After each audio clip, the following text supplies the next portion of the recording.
Hello and welcome to the True Tracker live show. Tonight's going to be a short show. It's been a really busy week for me.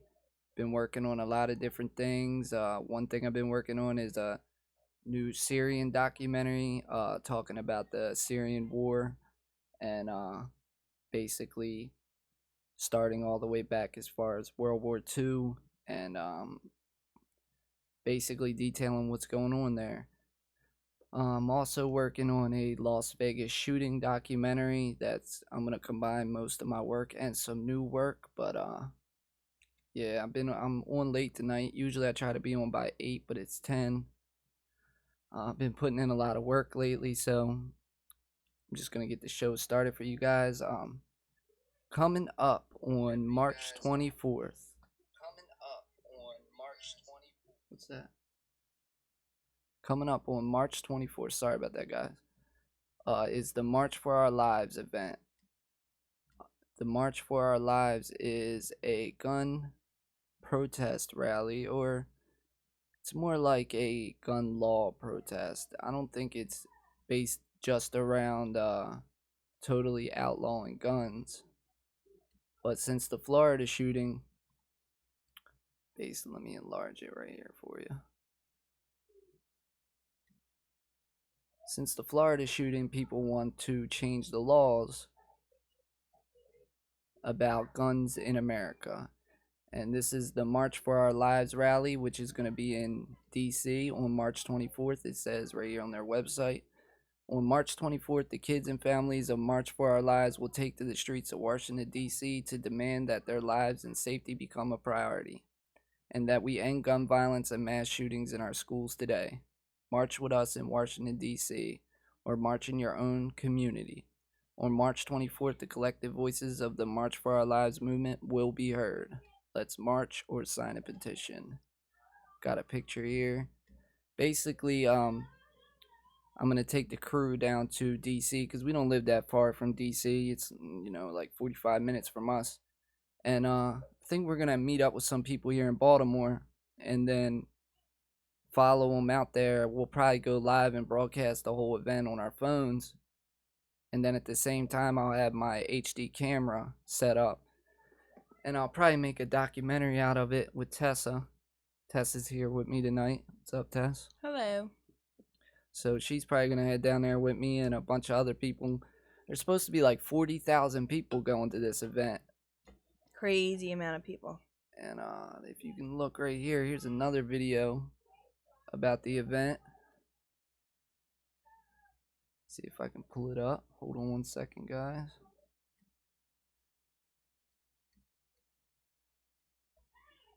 I'm reading your comments also. Hello, Paula. Hello, Lisa. I guess now we're going to have to put a metal... Can you read that, Tess?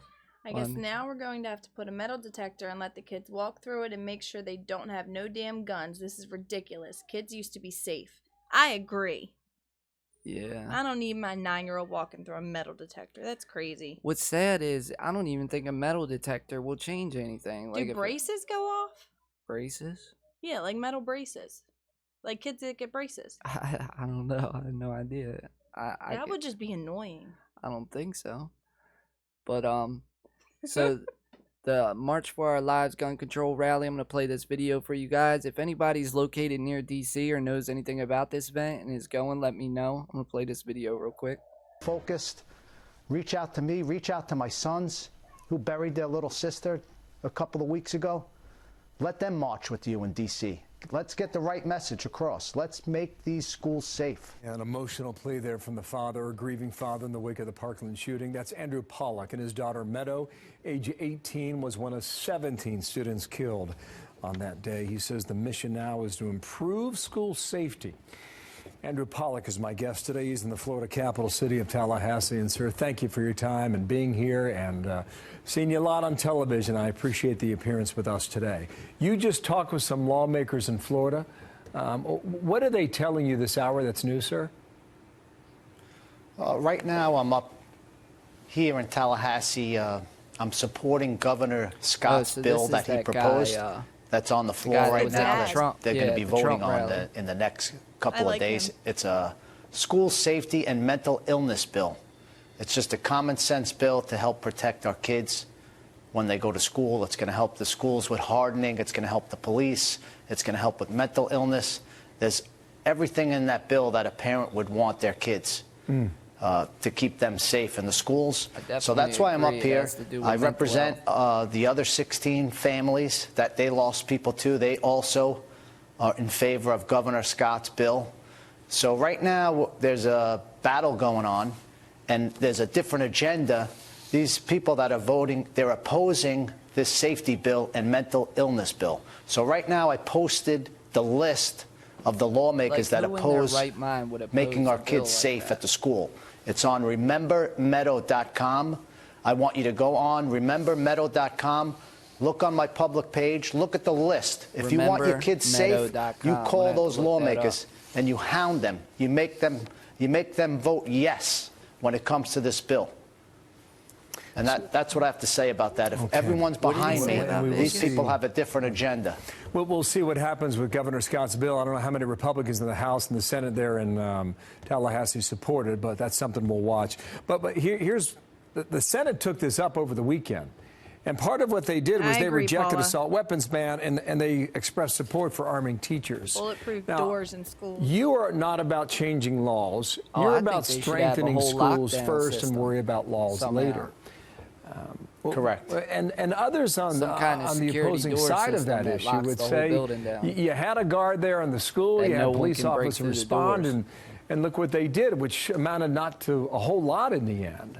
So where does your argument go? When was talking about the March rally, but I guess it wasn't. Hopefully there's not a riot. Yeah, hopefully there's not a riot in D.C. or nothing goes wrong, because at the top it says March for making our schools safe. So just like a judge. Top it says March for Our Lives gun control rally to draw thousands across U.S. Everything you need to know. And it says down here, in addition to a 17-minute national school walkout on March 14th, which will honor those killed in the massacre and protest gun violence, student activists are planning a march in Washington, D.C. called a March for Our Lives. Yes. When is March for Our Lives? The march is slated to take place on Saturday, March 24th, around 12 p.m. See, I keep hearing different times about this March for Our Lives. I heard 10. I think people will be there all day.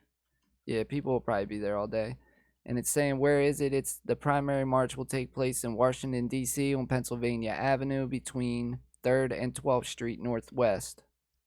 Yeah, people coming from all different states. Yeah, like if you go on Facebook, guys, and you look this up, they actually have done this March for Our Lives in every state. Portland, we were looking at Charlottesville, Washington State, California. It was in every state. They had a Facebook page set up for this. Chicago.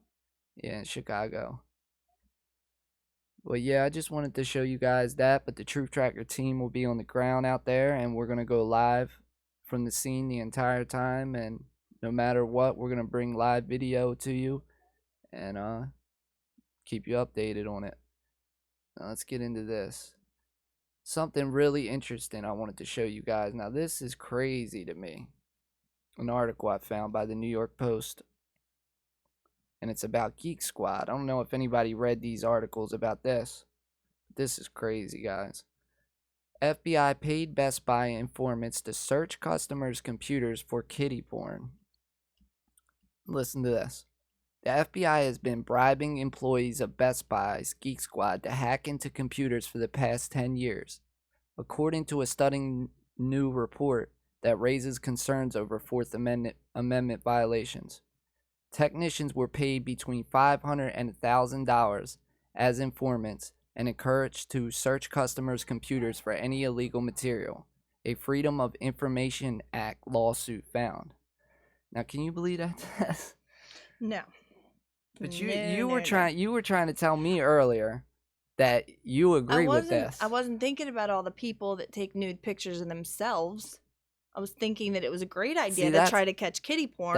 That's how they trick you right there. See, yeah, they can go in and they can catch people who have kiddie porn on their computer. But what if you got naked pictures or what if a girl walks in and she's a nude model or something like that? You think they're not going to see that? They're going to search your whole hard drive looking for kiddie porn, and then they got offered $500 to $1,000. Like like that makes me suspicious of Best Buy. Like, why would Best Buy ever agree to that?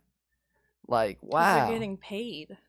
They're getting paid, but I mean, what if the public, and it's funny how you don't see this on the front page news. You got Trump on the front page news, CNN, and they got Trump on there talking about how he messed around with that porn star, and they're bringing up, did it ever go to court or not? But we ain't got on the news right now that Geek Squad was literally looking into all your computers. What in the hell is going on with the world? The FOIA request was filed by the nonprofit Electronic Frontier Foundation after the FBI's links to the Geek Squad was uncovered in the child pornography case against a California doctor, Mark Rettenmeyer. Documents recently released to EFF detail the FBI's close relationship with Best Buy. A memo from September 2008 describes how the big box electronic retailer hosted a meeting of the agency's cyber working group at Best Buy's Kentucky repair facility and even gave agents a tour of the space. This is Geek Squad technicians will flag what they believe to be child porn in calls to FBI's Louisville field office, EFF said. The feds would show up, review the images in question, and determine whether they were illegal. The hard drive or computer would then be seized and sent to another FBI field office closest to where the device's owner lived, EFF said. So think of that. All the images on your hard drive, everything you had on your hard, even imagine if one of these Geek Squad guys was doing a money scam the whole time and stealing people's money. You know how many credit card informations he could have took off of there, everything. I mean, I guess they could have still got that if you're taking it there to get repaired. So, I mean, that doesn't make much sense. But, like, I always thought there had to be a protocol when you took your computer to get looked at by someone. They're not allowed to go into certain parts of your computer.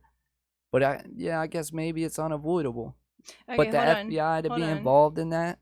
I don't want to keep typing because there's like a whole conversation going on. Yeah, well, here in Maryland too, you have to be buzzed in. But I will say that the offices are as soon as you walk in. And at my son's school, you have to go to the office, and you can't get into the school without being buzzed into the actual school. You can only get to the office. But I don't think that any of that really works, obviously, as you can see through the schools. I mean, I've walked up to the schools and they've had the doors wide open, or 90% of the times you got students standing outside of the school, hanging out front of the school, like if it's a high school or something like that, and they'll let you right in the school even if the doors are locked. So, yeah, all you have to say is I'm picking up my son. Like right. literally, that's all you have to say. Right. And they at least let you into the office.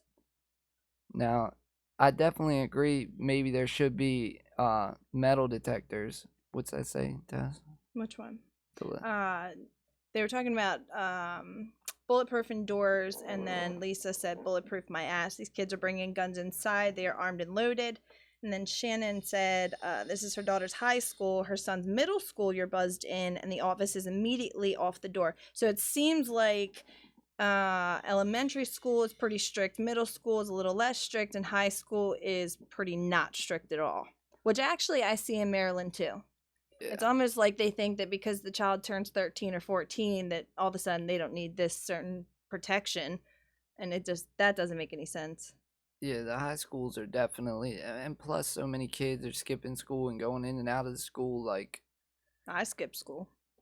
I skipped school too. Like, how to answer that question? Like, how to lock down the schools in order to make it so that people can't get into schools with guns. Like, how to answer that question?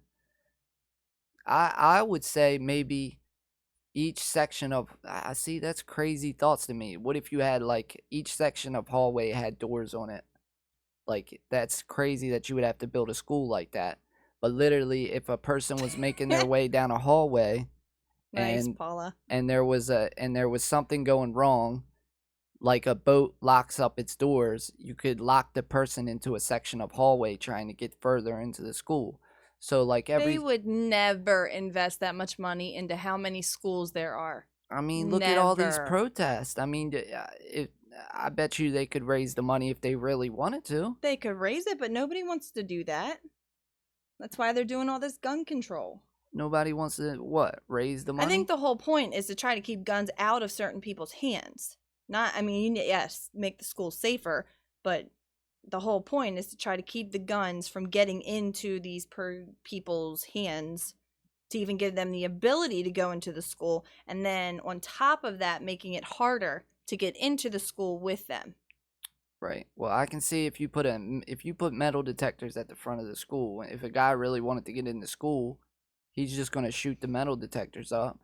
Now, you could have guards at those metal detectors, and then I guess, think the guards are a great idea. Yeah, but then every time a student enters his school, he's got to look at a person who has a gun on their hip. No, I don't mean and that. And people are so sensitive about guns that...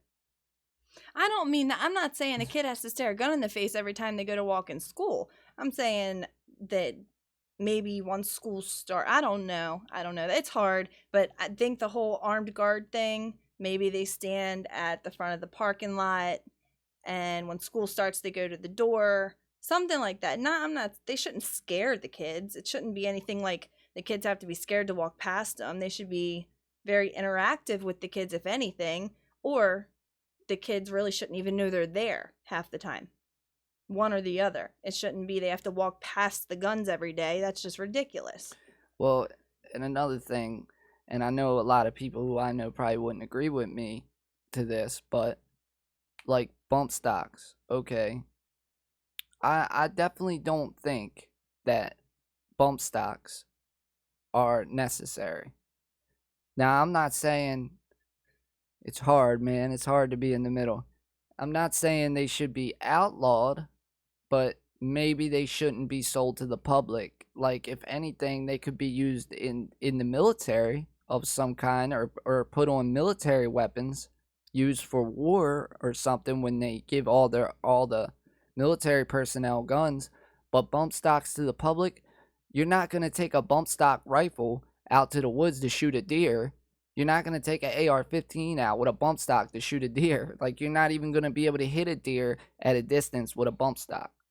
Like, but what I got here is Florida's House of Representatives on Wednesday vetoed to approve a gun and school safety bill that would raise the age to buy all firearms to 21 and impose a 3-day waiting period for most gun purchases, and potentially put guns into the hands of some educators.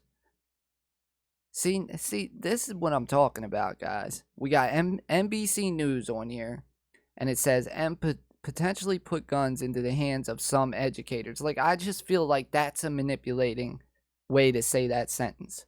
Because if I would have wrote that sentence, if that was me telling you guys, it would be something like, and potentially put guns in the hands of educators who were previously in the military, law enforcement, or some other form of service that required them to have weapons. When you say put guns into the hands of some educators, the mass media's got people so in an uproar that they think Trump is just going to put a gun in Zach the math teacher's hand, instead of Trump was trying to say, if a person has training in the field of guns and is licensed and it's up to date, that they should be permitted to walk on school premises with that weapon if they work at the school. After a thorough investigation and background and mental check, he had a whole lot of qualifications to be able to hold a gun as a teacher. But I think his main reasoning for that was because of that, what was he, a Marine teacher? The guy who was a Marine, the teacher that stepped out to let the kid in and he got shot. Who? At the Florida shooting, the teacher that stepped out of the room to let the kid in and he got shot. He would be a candidate of one of the teachers who could have a gun.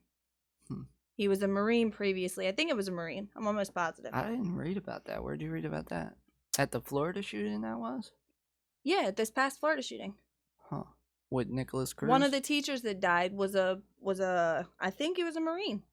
He was a retired Marine or whatever, and he opened the door like you're not supposed to, and he let remember the boy's brother was on the Trump interview thing, and he let the brother in, and he got shot.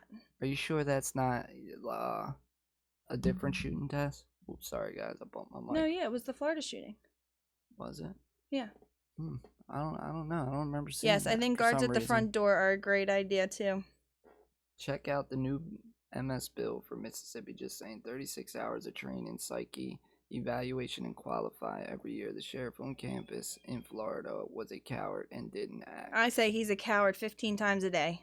Let's see what's up with him. That sheriff's name's Scott Peterson, and I read up on him some. I would use so many other words if Basically, for anybody who doesn't know about what the commenter Klonowski said,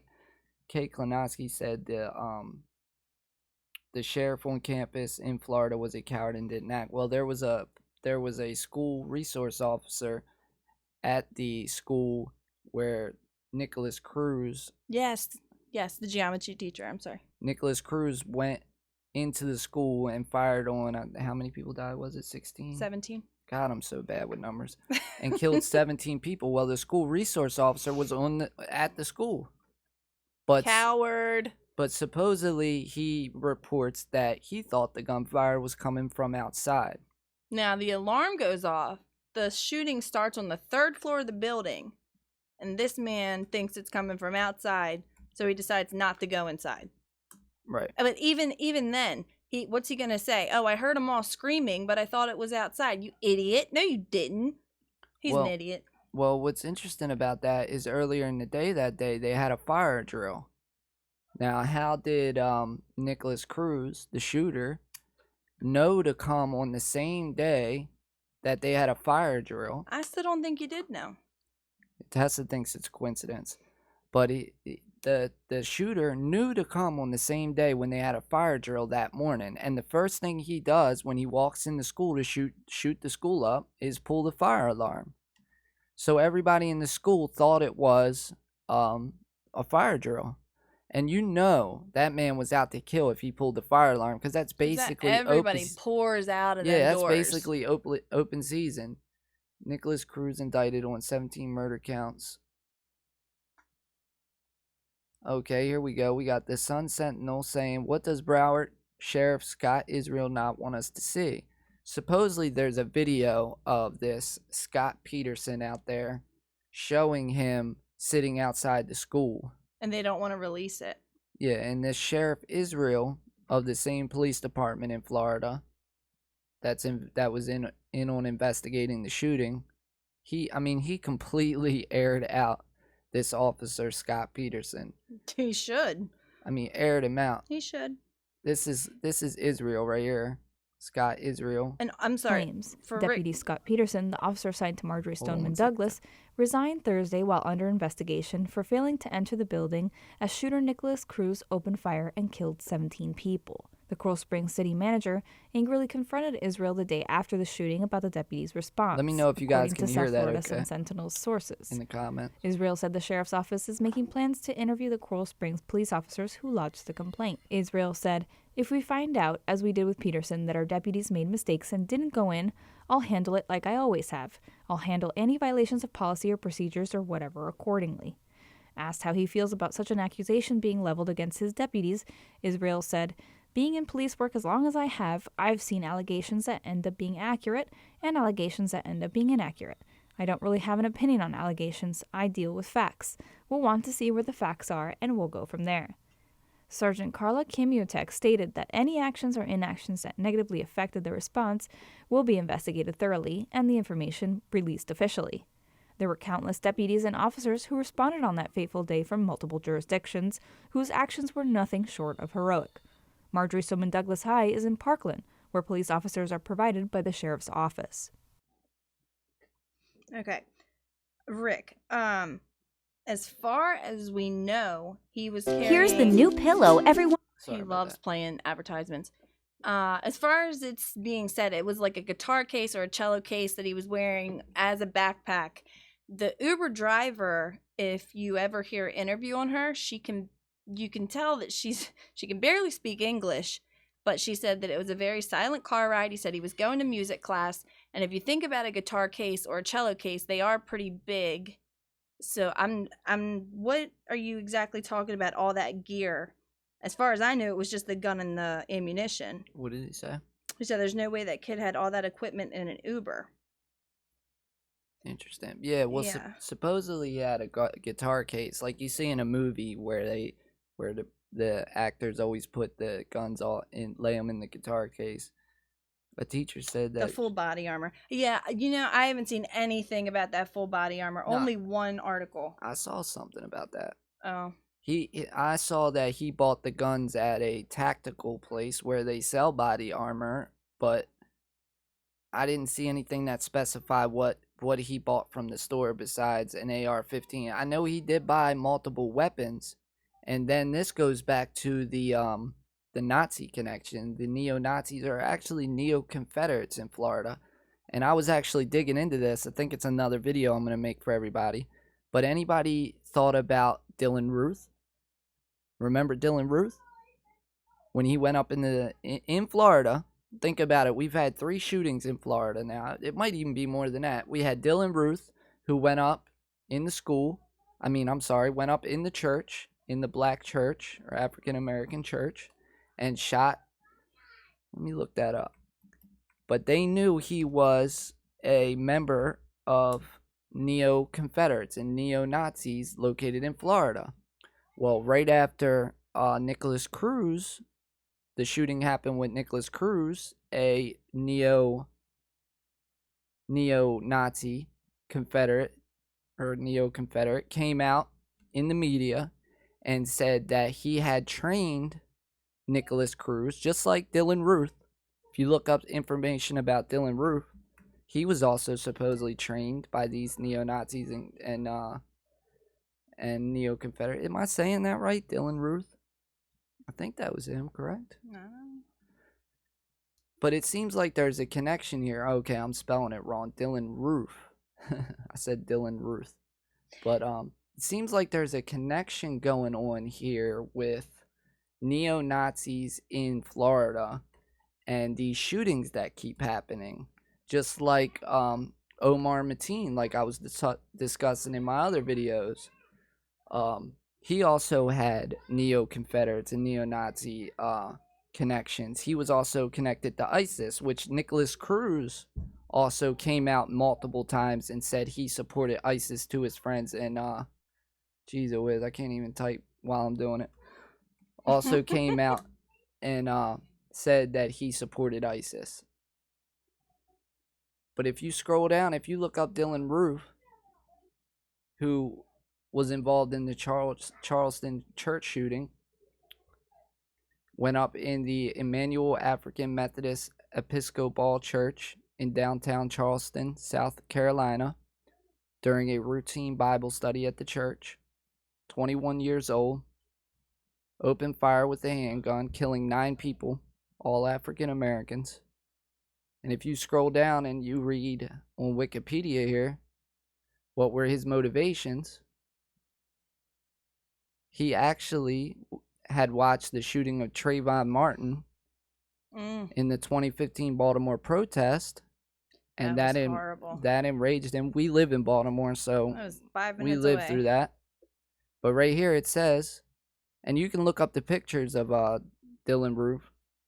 It says right here, one image from his Facebook page showed him wearing a jacket decorated with 2 obsolete flags used as emblems among American white supremacist movements. Those of Rhodesia, present-day Zimbabwe, and apartheid-era South Africa. Another online photo showed Ruth sitting on the hood of his car with an ornamental license plate with a Confederate flag on it. Again, back to the Confederate stuff. Okay, hold on. About the Go ahead. armor thing. I'm kind of confused about this armor thing because everybody said that the way that he got out was that he ran out in the midst of the crowd acting like he was a scared student. Like, he dropped the gun and ran out with the students. So I feel like if he had that armor on, they would have, like, found it on the floor or something. He can't run out with the students with armor on. But I don't get that whole thing. If he had armor on, I don't know how he could have snuck out with students and went to Subway and Walmart and then got caught. But a teacher, I don't think, would say he had armor on if he didn't. So that whole thing is confusing to me. Now, why would that be swept under the rug if he did have armor on? Here we got a picture right here. I wonder where this picture comes from. This is on CNN. My son's almost taller than me too, and I still will whoop that. What Nicholas Cruz's life is like in jail.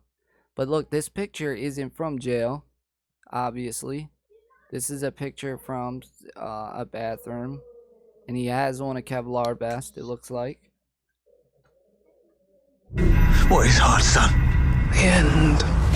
It's gonna play an advertisement. But yeah, this is basically just talking about him being in jail.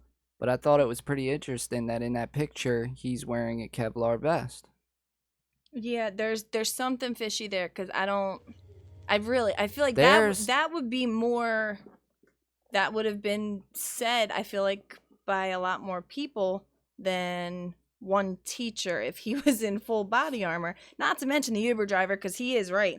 I don't know how you would get that in the Uber. And then he gets out, puts it all on, has time to do all of that, goes in, shoots, and then takes it all off and runs out with students. There's no time for all that. So I don't understand it. There's the picture right there. Supposedly that's the picture of him being arrested right there when they called him down the street. He looks really remorseful, doesn't he? And yeah, I mean, it doesn't look like he had anything resembling body armor there. He didn't even have a vest on, so he must have stripped somewhere along the line. They did say he went to Walmart, and then he could have ran to Walmart and changed. No, because maybe it was just a mask. Maybe it was a mask. No, because I mean, like like one of them armor helmet things. Witnesses were stated that as soon as he entered the school, they identified him. Well, that's my whole point, is I'm trying to get what the teacher said that for. It doesn't make any sense. What do you mean, said what? That he was in full body armor. Let's look this person up. Yeah, that's what they're talking about. Nicholas Cruz, full Oh, body I see armor. what you're saying, Rick. Okay, so he doesn't think that he was the one with the body armor on. So do you think there was more than Nicholas Cruz in there? Is that what you're saying? More than Nicholas Cruz. That's pretty interesting. And they should probably look at how tall Nicholas Cruz is too, because if you're in body armor, you can be mistaken for an adult as soon as you're 5'10". And right here, now we have supposedly. Huh, that's the first I've heard that. Rick thinks there was more than one shooter.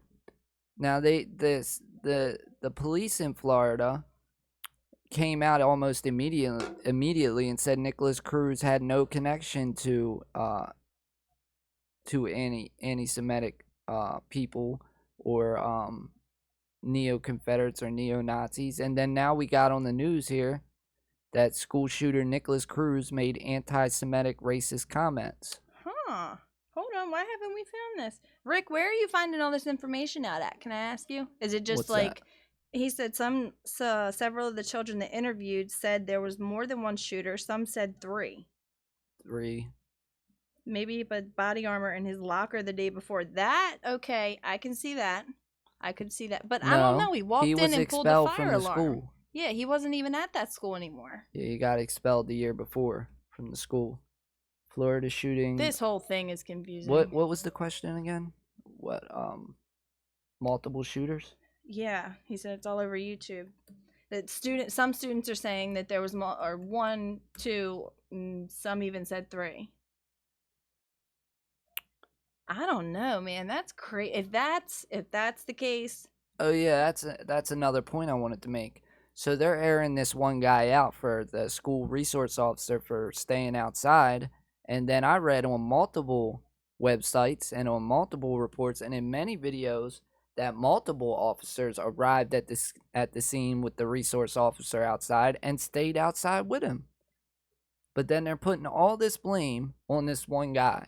I have to stop you. They're putting all the blame on the one guy because he was there when it started and he could have prevented deaths. I don't care what anybody says. How could he have prevented it? Because he is obviously, he's trained in how to block himself from a shooter. He's trained. There's plenty of walls. I'm saying if he walked in, he could stand behind where the hallway is, turn, aim, shoot. And maybe not 17 would have got killed. I agree. I agree that it's very possible that maybe 17 might have not, or the kids might have not got killed. But at the same time, I know a lot of officers wait for backup before they react. I'm just saying the officers that came afterward, they could use the excuse that they were trying to make sure the kids got out safe. They were trying to keep the kids coming out, going in the right direction. They were whatever. But the guy who was on the scene, there's no excuse for him. There's just not. Okay, here's a web page. I'm not really sure on this source, but here's Steam It, and it says students report multiple shooters and mass shooting drill at Florida high school. It says multiple students have since come forward after the tragic shooting in Parkland, Florida on Wednesday with details that raise some serious questions. These students have reported that a mass casualty drill was scheduled that day, as well as at least one other student reporting multiple shooters. It is important to point out that we are not claiming what these students are saying is true. However, we feel that their points of view are certainly newsworthy. In one chilling account, a high school student not only told reporters that she witnessed multiple shooters, but she also explained how she was talking to the suspect, Nicholas Cruz, as she heard rounds being fired down the hall. Alexa Miednik. She was, apparently she walked with Cruz and said she heard shooting in other parts of the building. Alex Miednik, who said that? What? Rick said that that woman? That he saw. He said to the right of the video you were on. Okay. Alexa Miednik told KHOU TV journalist Matt Musil the fire alarm went off and the principal came on the speakers saying everybody needs to evacuate right now. So that's what I did. So hold on, Tess. Remember this name? Alexa Miednik. Can you jot that down so we can look that up? Spell it. Oh, yeah. Alexa. We'll check the source out. You got it? You want to write it on this? I just need the last name. Last name M-I-E-D N-I-K. E-D-N-I-K. Yes, my brother's a cop. He wouldn't have waited for nothing. And the cop that was in my high school, he wouldn't have waited for nothing either. The cops around here, they wouldn't have waited for anything. Not if there was shooting going on to the kids in their school. Absolutely not.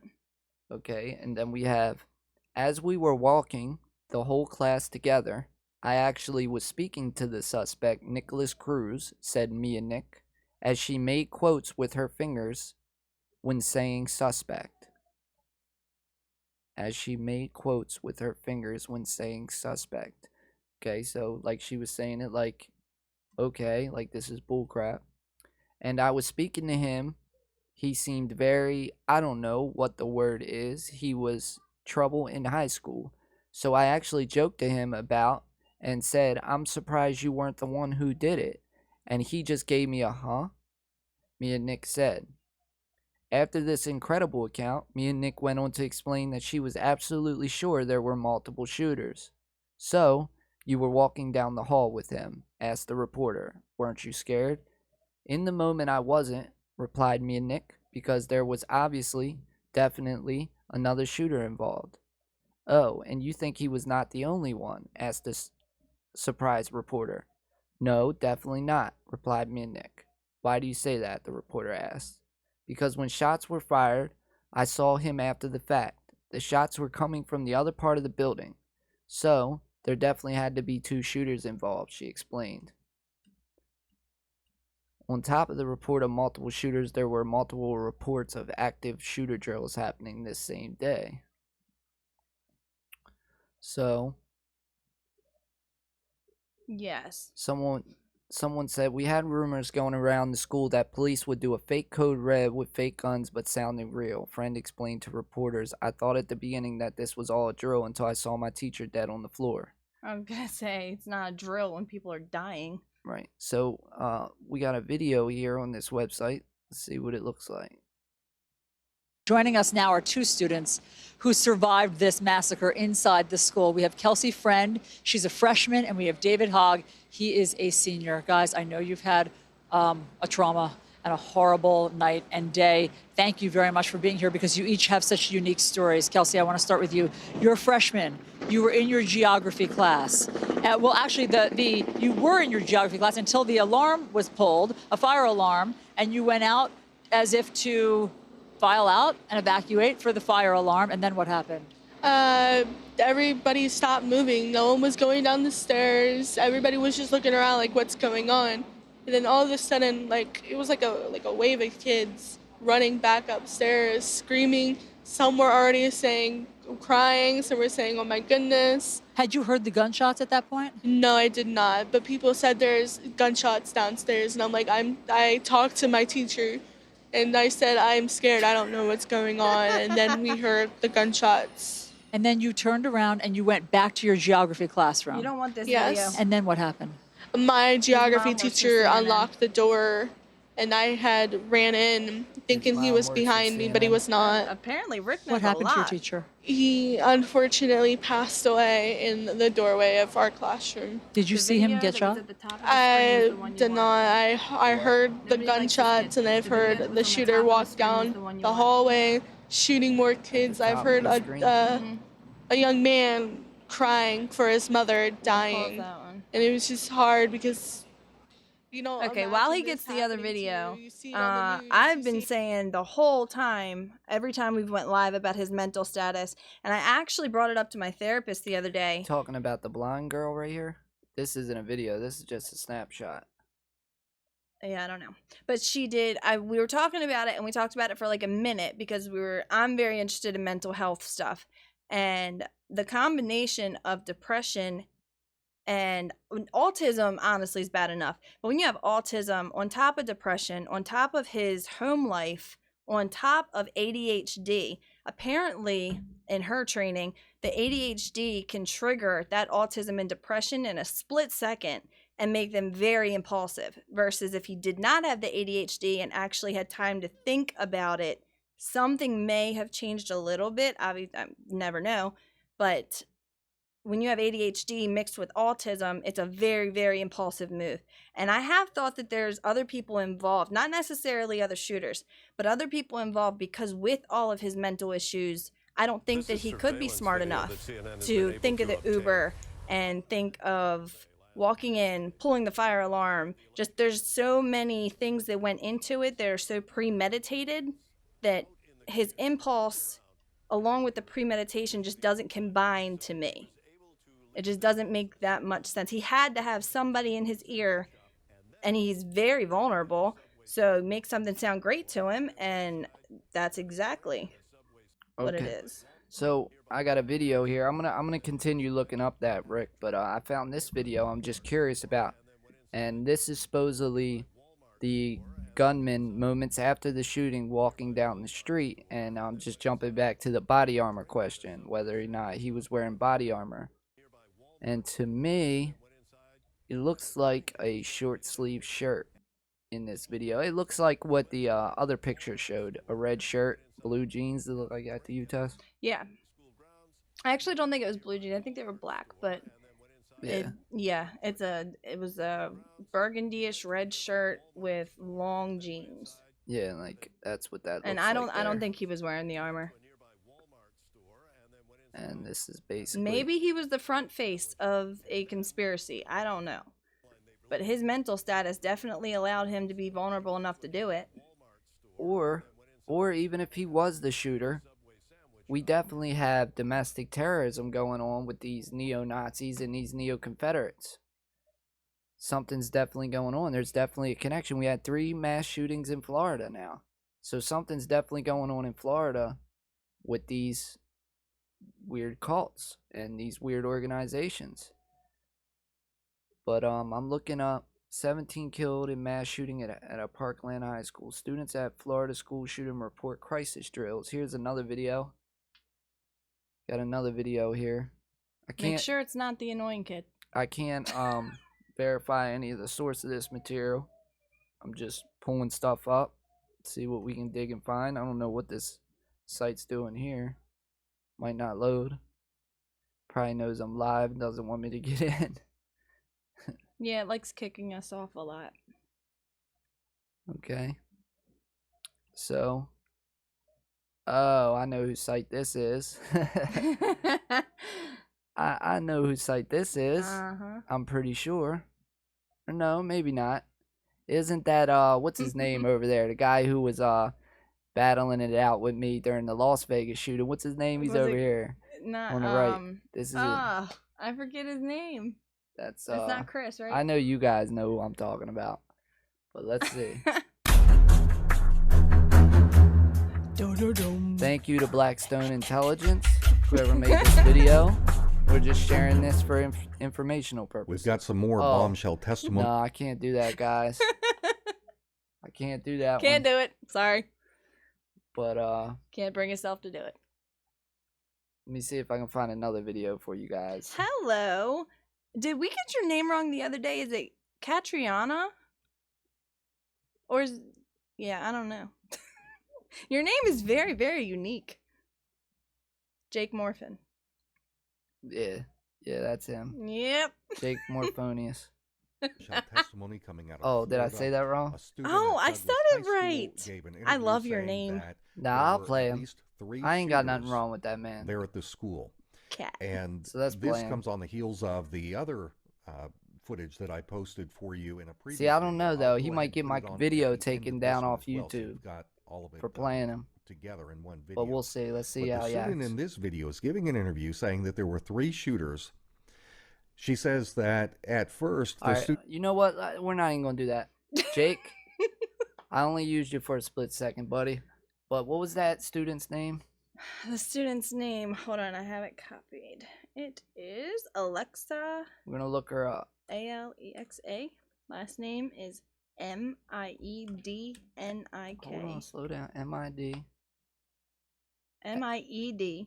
Alexa Miednik. Okay. So Miednik.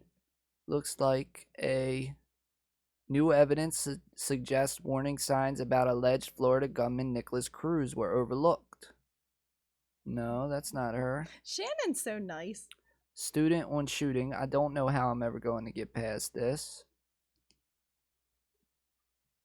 Okay, here we go. Let's see what this video is.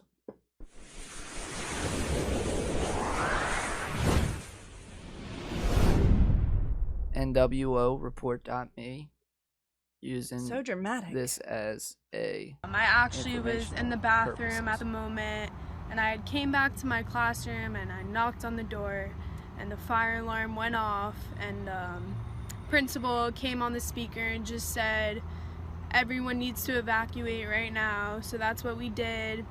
As I was going down the stairs, I heard a couple shots fired. Everyone was freaking out, saying that it was a gun. And as we were walking, the whole class together, I actually was speaking to the suspect, Nicholas Cruz. And as I was speaking to him, you hear this? That's because she's hot. She must have been a hot girl. I don't know what the word I want to say is, but so he was trouble in middle school. So I kind of joked to him about it and said, I'm surprised you weren't the one who did it. And he just gave me a huh. So that's really what happened. You were walking down the hall. He had already fired at that time. Yes, sir, with him. Weren't you scared?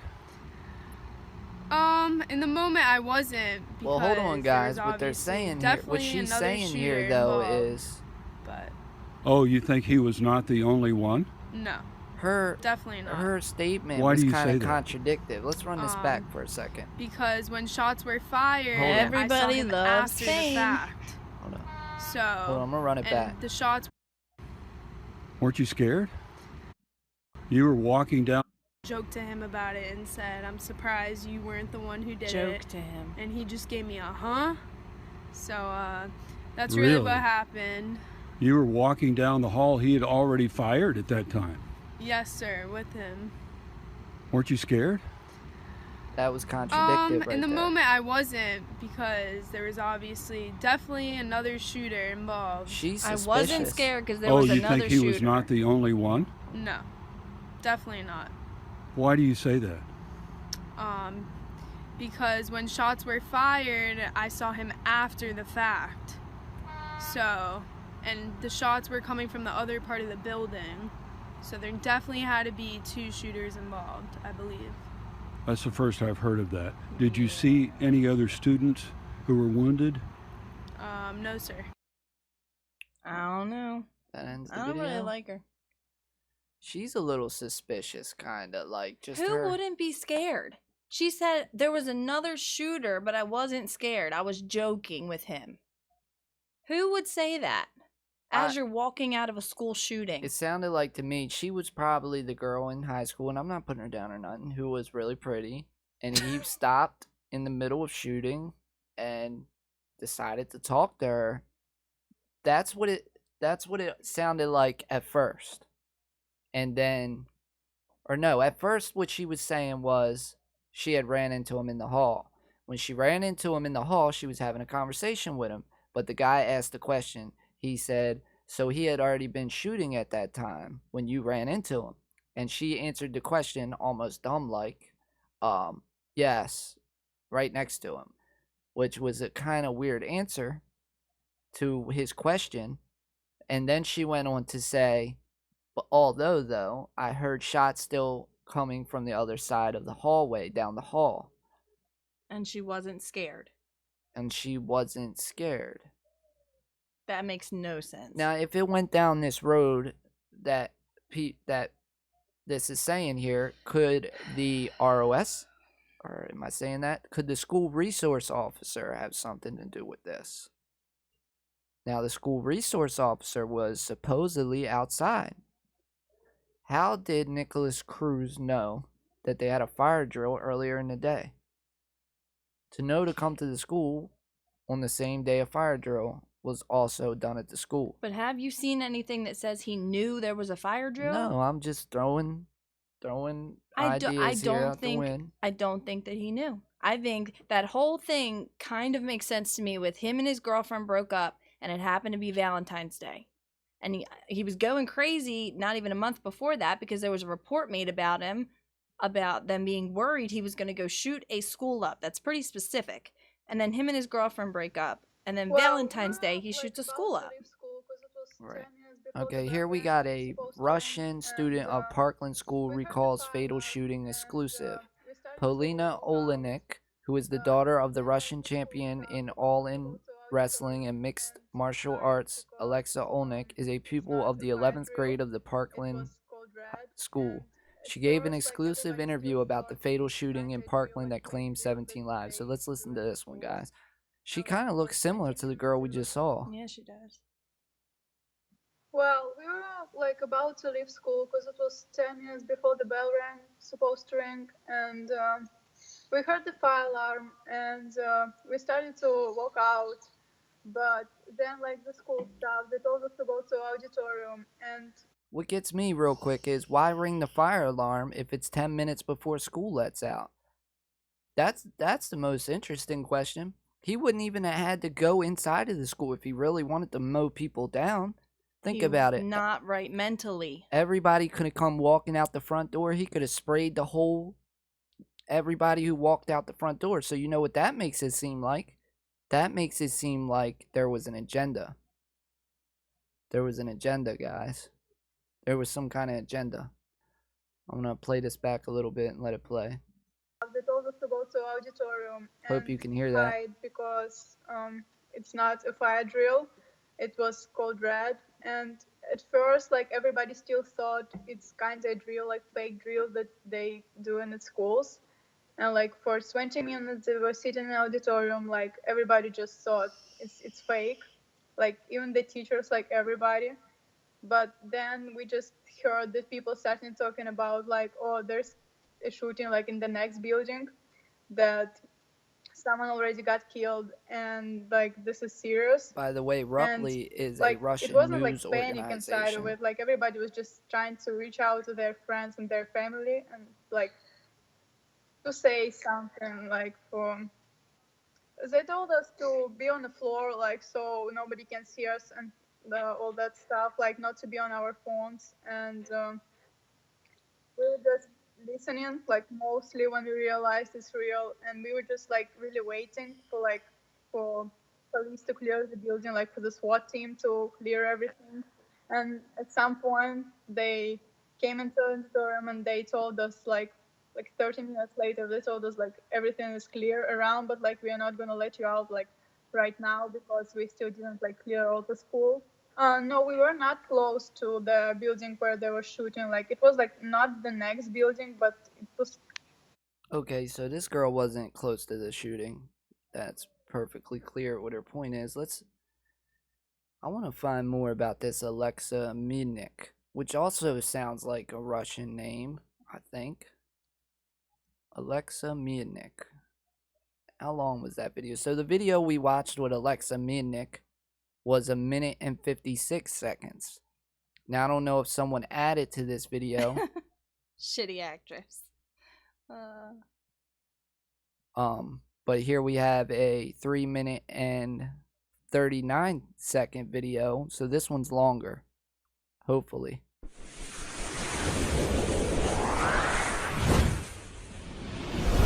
By the same NWO report.me. I actually was in the bathroom at the moment, and I came back to my classroom, and I knocked on the door, and the fire alarm went off, and principal came on the speaker and just said, everyone needs to evacuate right now. So that's what we did. As I was going down the stairs, I heard a couple shots fired. Everyone was freaking out, saying that it was a gun. And as we were walking, the whole class together, I actually was speaking to the suspect. All right, I'm gonna fast forward. This video is two minutes longer, or a minute and some change longer.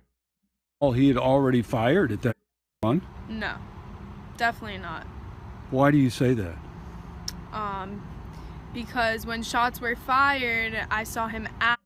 Definitely had to be 2 shooters. Okay, involved, yeah, so this video goes way longer. That's the first I've heard of guys. that. Did you see any other students who were wounded?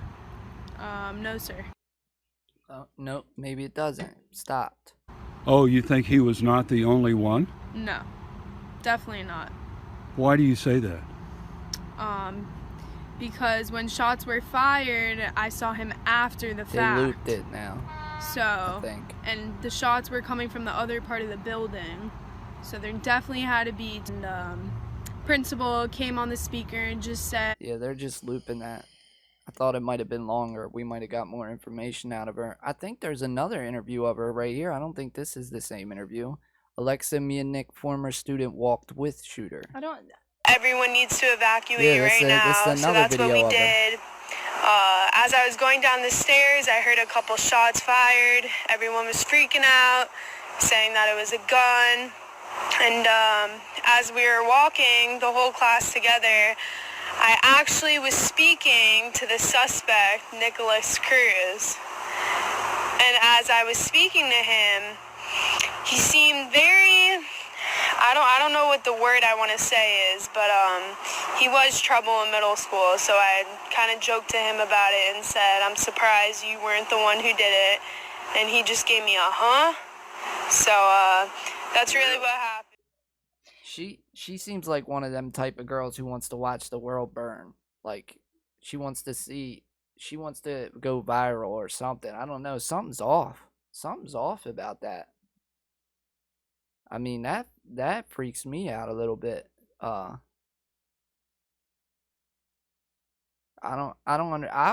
I was her, I'd be scared. I'd be scared that they're gonna come after me. I If wouldn't I be was like, out there like that. oh yeah, I'm surprised it's not you. Ha ha ha.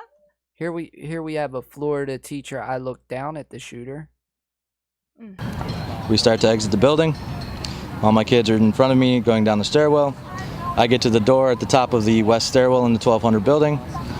We hear gunfire. I assume that it's a code red drill because they told us earlier in the day that we're going to be having a code red drill. He seems legit. No, but did you hear that? Now that just changed things.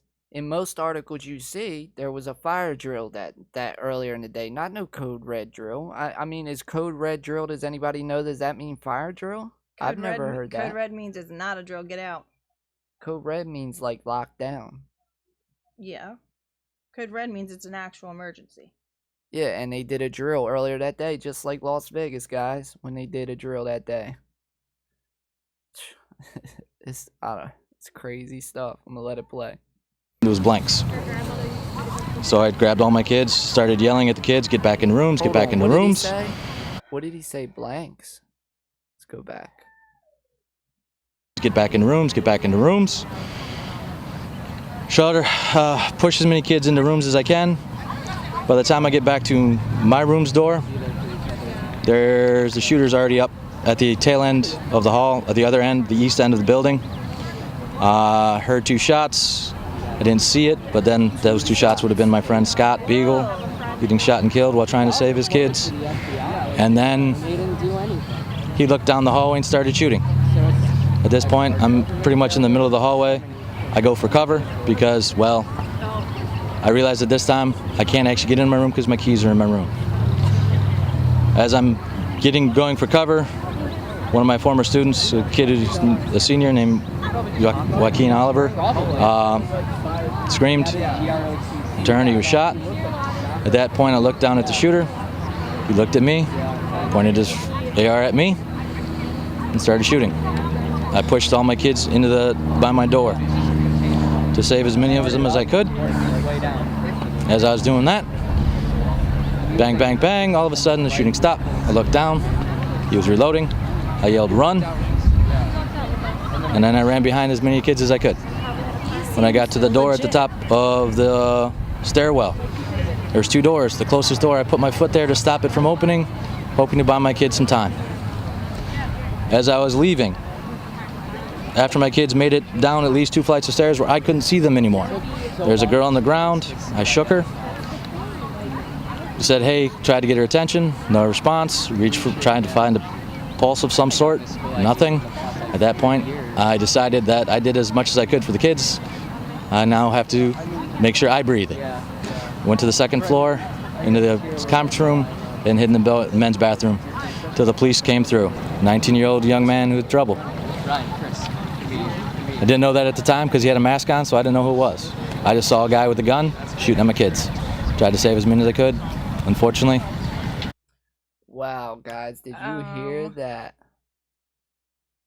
He had a mask on.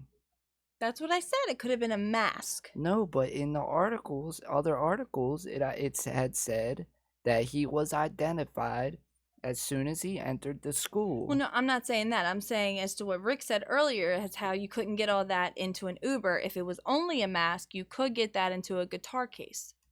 That's the only thing I'm saying. But what I'm saying is, every article that I found on the internet said that he was identified as soon as he entered the school. So, when did he have time to put a mask on? When he walked in and pulled the fire alarm. How do you have time to take his gun out? What do you mean? I don't understand it, but the guy's statement didn't even make any sense because he said, let's run this back for a second. Ryan, Chris. I didn't know that at the time because he had a mask on, so I didn't know who it was. I just saw a guy with a gun shooting at my kids. Tried to save as many as I could. Hid in the men's bathroom till the police came through. 19-year-old young man who had trouble. Ryan, Chris. I didn't know that at the time because he had a mask on, so I didn't know who it was. I just saw a guy with a gun shooting at my kids. Tried to save as many as I could.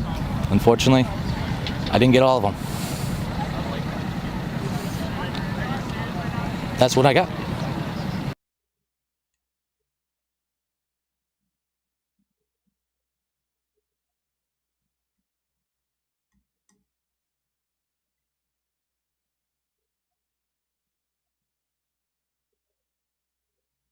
I don't understand that.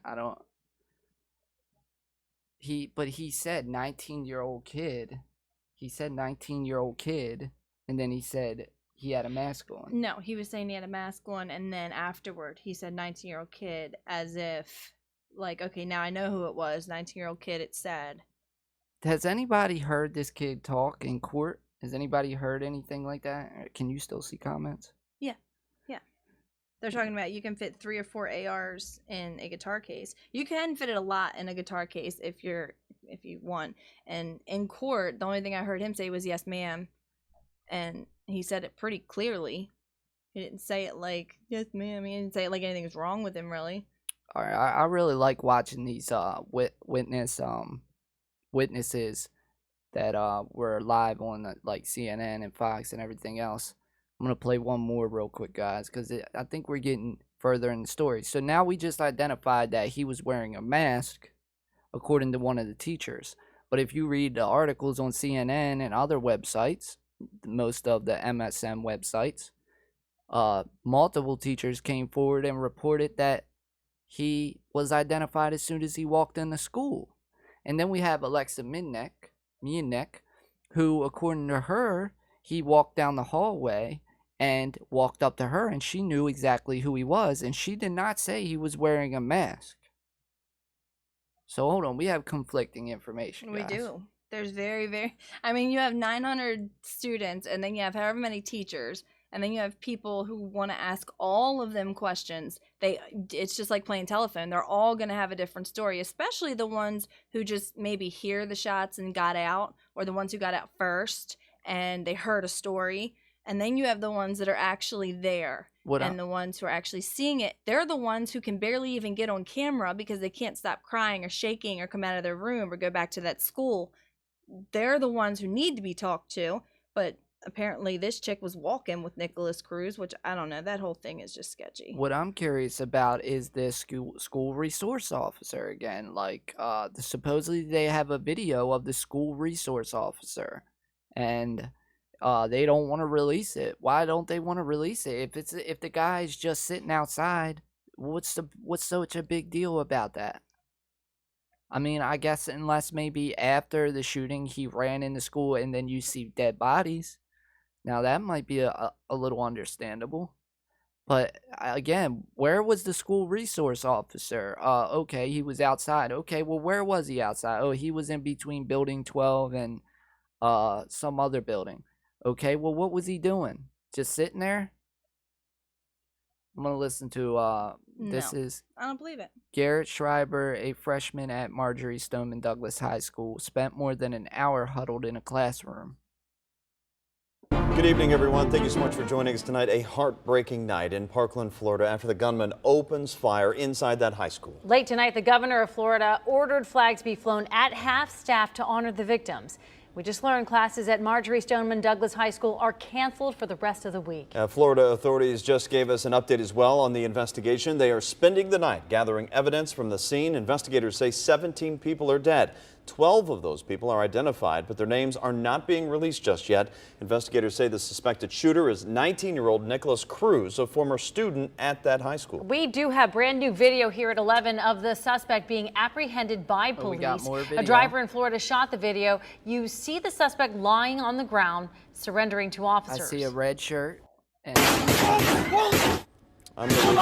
Unbelievable situation. They're all caught on smartphones, of course, in those classrooms, those students in lockdown. New at 11, investigators say the suspect pulled the fire alarm to draw people out of those classrooms and increase. Again, now we have suspect pulled the fire alarm. That's not what the other person said, correct? That's not what the teacher just said. This teacher, or well, no, the teacher said earlier in the day they did a code red alarm. Okay. Yeah, no, I haven't heard anything not pulling a fire alarm. Right. Okay. Now we're going to have some witness testimony here. Yeah, let's see if we can tell who's real. The SWAT team, they bust open the window and they just all saved us. It was really intense. One student recalling the horrific scene. Her teacher shot. We saw his body for like 30 minutes. We were just like praying and crying and then the police came and we just got out. The sheriff's office confirmed 15 were killed on site. 2 died later at the hospital. This is a catastrophic an unbelievably catastrophic day in Broward County history. It's devastating. I'm sick to my stomach. After the hail of gunfire, the 19-year-old former student walked out of the school. White male, burgundy shirt, wearing a black hat, and either long black pants or shorts. He mixed in with a group of students that were running westbound.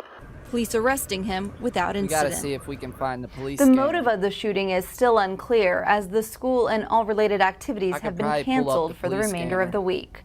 Serena Marshall, ABC News, Washington.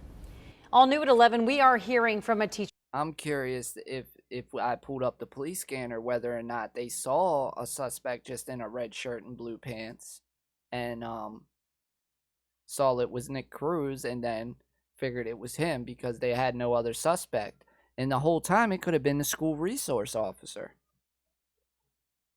I mean, the school resource officer, they're saying they have a video of him. He could have hooked his camera up. Or no, Tess, didn't you tell me that the school resource officer forgot his camera? Yeah, well, one of the reasons was because his camera wasn't working. You hear that, guys? So supposedly, I'm going to look that up on Google real quick. It was either his camera wasn't working or it wasn't working so he didn't have it on. That was another excuse as to why he didn't go We're in. going to go back and look up Scott Peterson and why he was fired. Scott Peterson, Florida shooting.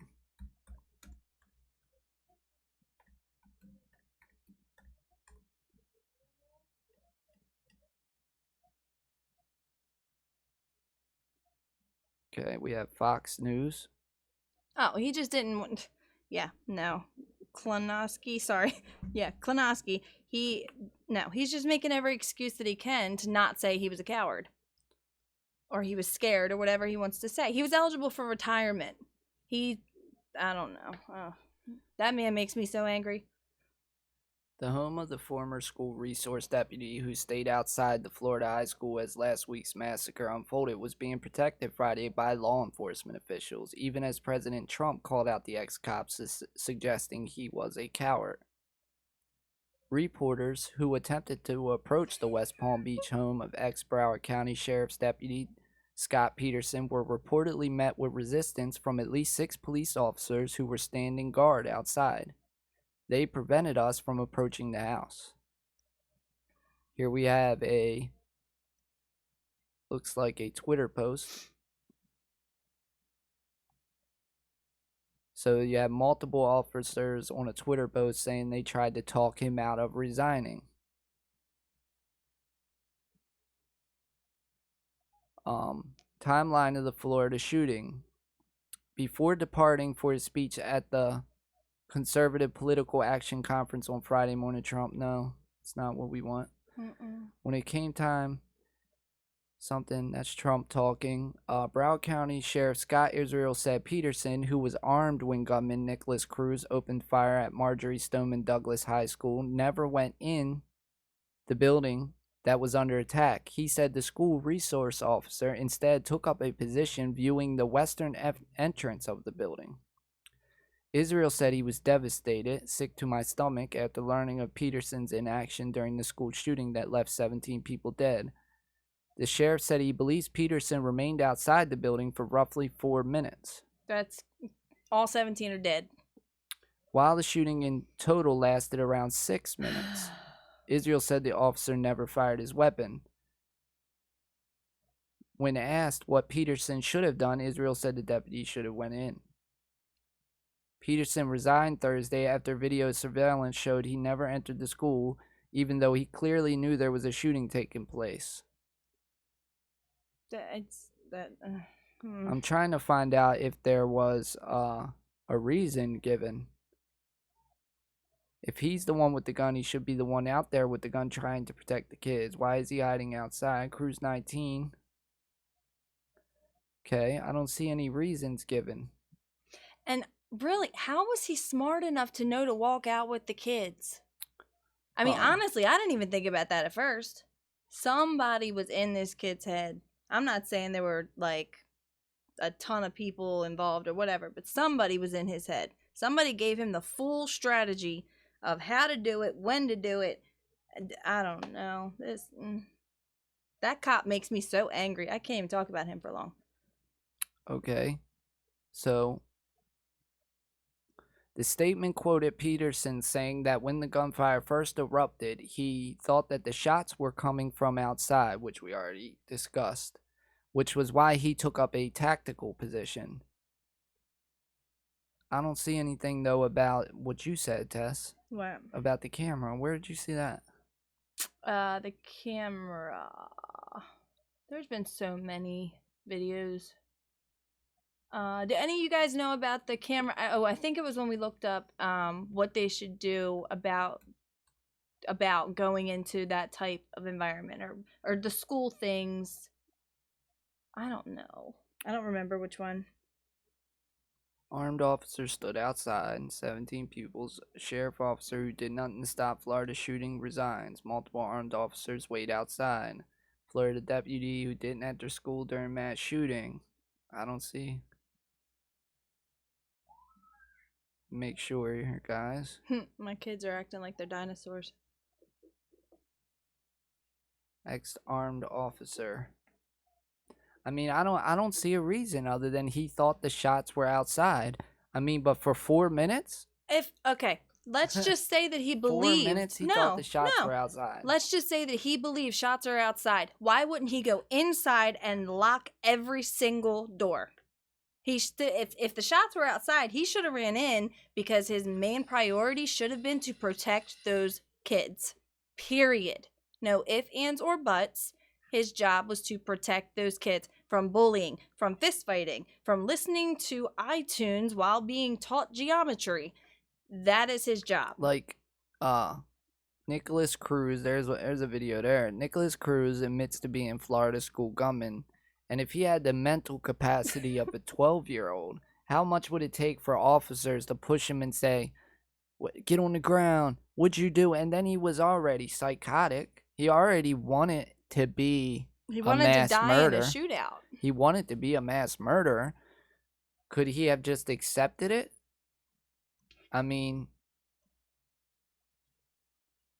breaking multiple victims just revealed Florida shooter didn't shoot alone. Say who else they saw. Details are starting to emerge in the aftermath of the mass shooting at Florida High School yesterday. It's the same girl. That reveal why. Parkland aftermath. I'm trying to look up as many videos as I can here, guys, of witness testimony, and then I'm going to try to look up the scanner of that day. Yeah, Rick, I couldn't tell if that was like autism in his face or if he looked like he was on something. Hold on. We got somebody here. We have another girl, and the headline above it says Florida school shooting multiple shooters. Look for the female teacher that witnessed the shooter. To go outside so they could start shooting up. So they started shooting from the first floor up because there's only 2 exits in the freshman building. So everybody started running to the other exits, but that's when the other shooter started coming up.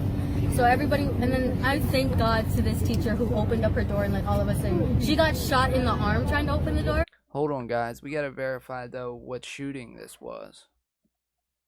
Florida school shooting, multiple shooters. Yeah, but I don't see any. What's the date of it?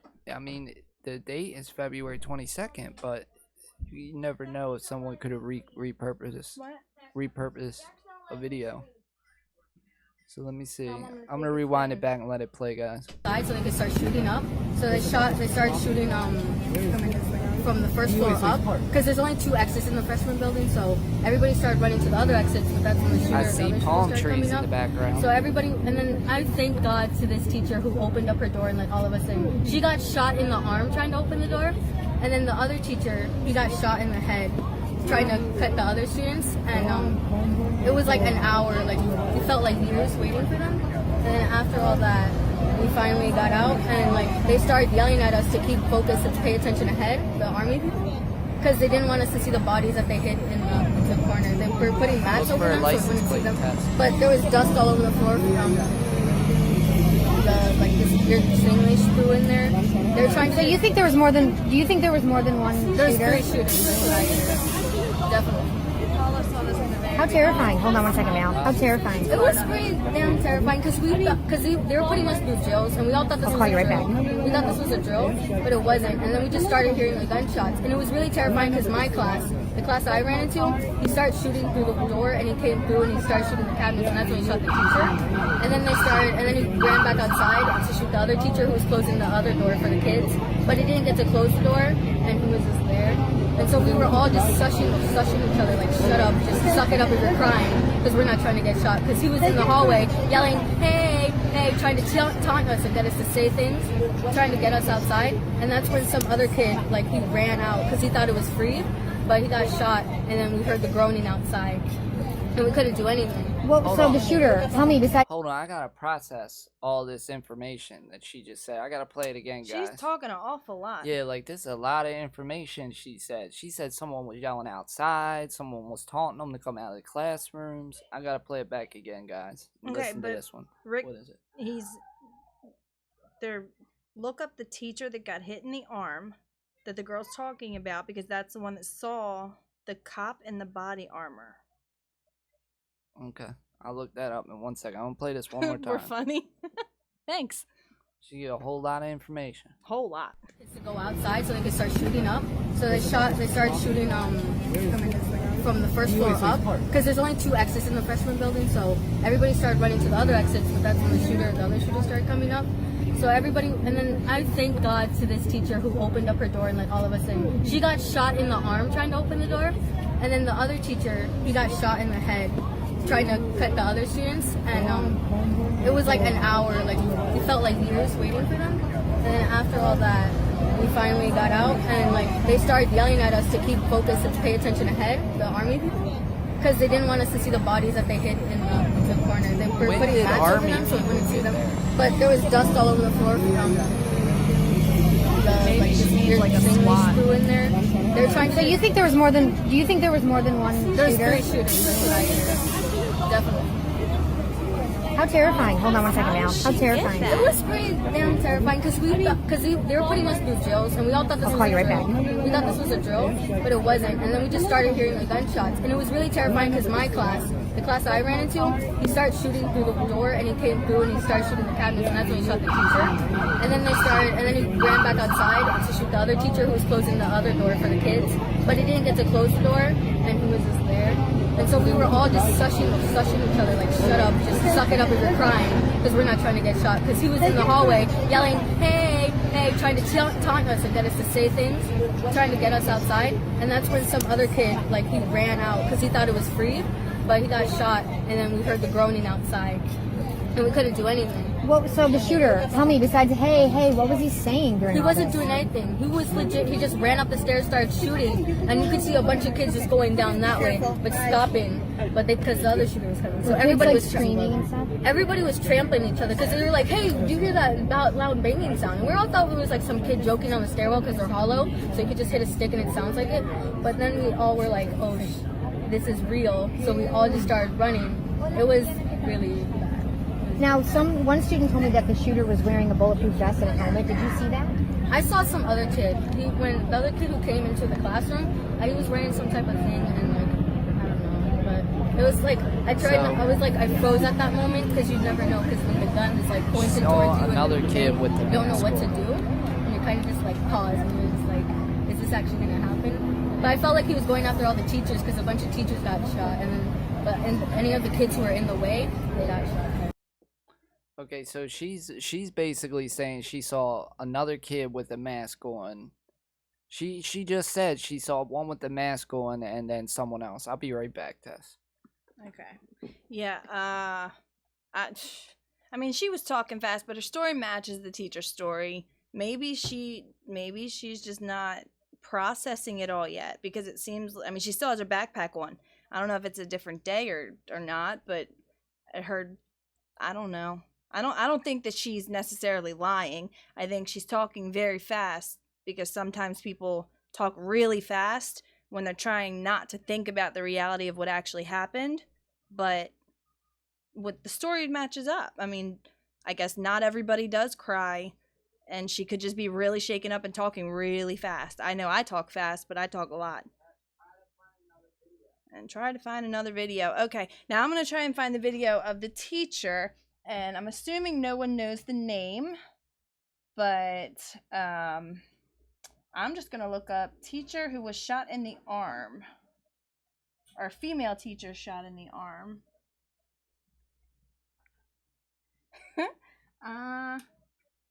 Sorry, I'm like far away from the keyboard. Okay, here, finish it. Female teacher shot in the arm. So what is it again? Good Morning America, female teacher, Florida shooting. You can even add shot in the arm. Teacher shot in the arm? Yeah, it's a female teacher shot in the arm. She opened her door to let somebody in and got shot in the arm. It was on Good Morning America. Okay, I got ABC News. No, there's Good Morning. ABC is Good Morning America, I think. I don't know. Let me see. I wasn't able to sleep. Like, I just saw his face in my head and like shots, hearing it. For the survivors of the Parkland shooting, the moments many feared would be their last, replaying over and over in their minds. You never think it will happen to you and like to your school until it really does, and it just doesn't feel real. Junior Mackenzie Hill was with her twin sister just moments before the shooting began. I was in the restroom while I heard 10 to 15 gunshots go out. And I go out of the stall, I run like really quick, and I grab 2 people near me, telling them we need to get to the classroom right away. So you're in the bathroom on the second floor, 10 to 15 and you right hear away. the gunfire, and your twin sister is downstairs in the classroom? In the classroom I was in. She says she saw the shooter down the hall, heading down the stairs. And that's the moment I panicked, and the girl with me was hyperventilating because she had asthma. So when we get in the classroom, we were just sitting down, and I had contact with my sister. And then How many rounds were fired? That's a good question. I saw it told me she somewhere. loved me, then I heard the gunshots on the first floor. Well, we need to look up all the live videos. Mackenzie from the describes shooting. those heart-wrenching moments, separated And then from we her need to look twin up the sister. police scanner. All we and heard go is up screaming and methodical. crying, and then it got silent because all the kids who Now, were once we shot do in the that, rooms we can over, combine 'em. they lost. I guess they lost so much blood, and we heard no gunshots for about 10 minutes. This And isn't 40 it. minutes later, I still received no not it. messages from my sister, not knowing if she got out. Downstairs While in you that look for it, I'm classroom gonna on the say first something else. floor, Junior Jonathan Blank. There's a glass panel on our door, and it's like a rectangular. Okay, while he looks for that, yeah, everybody dealing with stuff different. You can use, you can use females with or anybody with sexual assault. Some people shut down. Some people will not talk about it. Some people talk about it like it's nothing. Some people get promiscuous. Some people cannot have sexual relations. There's different ways of processing everything. But, I mean, obviously, you would definitely think that a shooting, much less people that you know, a school of 900 people, you're going to know a lot of those people. Teachers, you're going to know a lot of those teachers. I really don't understand the thought process if you don't have some kind of emotional emotion when it happens, but maybe some don't. I mean, everybody processes stuff different, and who knows, maybe they're from somewhere, they're from a really rough house, and it just doesn't get to them like that. And maybe they're not, and that's why they freak out so bad. Personally, I think if you're ever in a situation like that, period, that if you are human and you're a teenager and I'm a 15-year-old girl and somebody's shooting up my school, killing my friends and killing teachers I know, I'm going to be hysterical. I'm going to be shaken. I will barely be able to tell you what's left or right. I'd probably talk really fast like she was. Okay, I'm having trouble finding the video of the teacher shot in the arm. Looked up shot in arm, teacher, Florida. Woman, arm, Florida, shooting.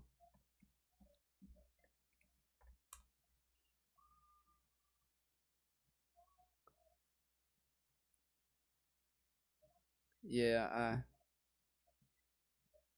I wish there was an easier way to look it up. I mean, you would think it would be right there. Woman arm? What do you mean? Woman arm? yeah. I mean, I already did the main search term, so I'm just doing. Did you put Good Morning America?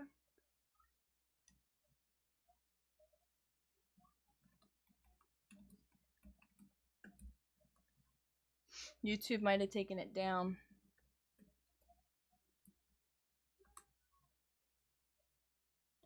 All right, that's a man. So it said to protect the students? Is that it? No, that's Good Morning Britain. That's Good Morning Britain, yeah. Or just GMA. What is it? Or which? I'm sorry. When I say GMA, I think of grandma. Maybe GMA is something different. What? Oh, Good Morning America. Yeah. I'm sorry. That was a total blonde moment. Yeah, I think they took it down. I don't see it. I want to see this video right here, though. Or no. I want to look up Florida shooting police scanner. Hold on 1 second, guys. Actually, yeah, those police scanners, they are so interesting because you can't hide the police. I mean, you can't fake it. So police scanners on that stuff is insane. They are really hard to get. See, of course, we have all the Las Vegas shooting scanners. Yeah. Speaking of Las Vegas, not going off subject, but you know they, I was going to show you guys this about Las Vegas. Come right back to this. But speaking of Las Vegas, I had it pulled up here. You know that a judge right now, I don't know if everybody knew this, is weighing in. Judge weighs in media costs for police video from Las Vegas shooting. A Nevada judge says he'll decide this week how much media companies should have to pay to get police videos and 911 calls about the Las Vegas mass shooting that became the deadliest in modern history. Clark County District Judge Richard Scotty acknowledged Wednesday that Las Vegas police have been asked since October 1st to respond to a massive document request by several media companies, including the Associated Press. But he noted that the department estimates it will cost more than $400,000 to search for, retrieve, prepare, and copy records, including footage from police body cameras, dispatch logs, 911 recordings, contracts, and other documents. Las Vegas Review-Journal lawyer Margaret McLetchie says police can't be allowed to charge excessive fees for public records. Now, I ain't never heard in my life that they're going to charge the media. What in the... I mean... What is going on? It's insane. Judges, man. They will do anything they can not to put this shit out. I'm sorry for my language. Excuse my language. I shouldn't have said that. But they will do anything not to put this stuff out. Like, I just had to tell you that, guys. But I'm going to go back to... yes, Saffron, we agree. We agree. Like, that's insane to me. I don't remember ever hearing that the police charges the media to get information when something like that happens. Isn't it the right of the public to get that? I mean, it absolutely is. But you get a speeding ticket, they give you a PBJ, but you have to pay $365 for court costs. They just want money. They just want money. See if I can pull the police scanner up on the Florida shooting. Florida shooting. Police scanner. EMS police radio system overloaded during early moments. Your comment is held for review. Oh, what's that? She cussed. Oh yeah, I'll let that go. I hit show for you. There you go. Parkland, Florida shooting. Hear dispatch audio of chaotic day. Okay. This is Fox News. Supposedly put this up if it hasn't been removed. Parkland, Florida shooting. Hear dispatch audio of chaotic day. So let's listen to this, guys.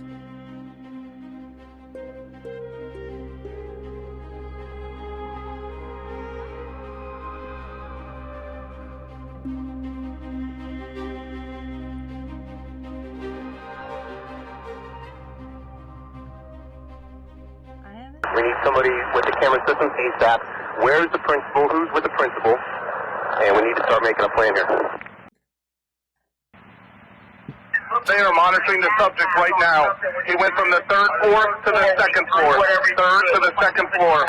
He may have a gas mask on now. Stand by for further. They're monitoring him on camera. They're monitoring him on camera. Did you hear that? I thought the cameras were delayed for 20 minutes. Stand by for further. He dropped the bag near the stairwell.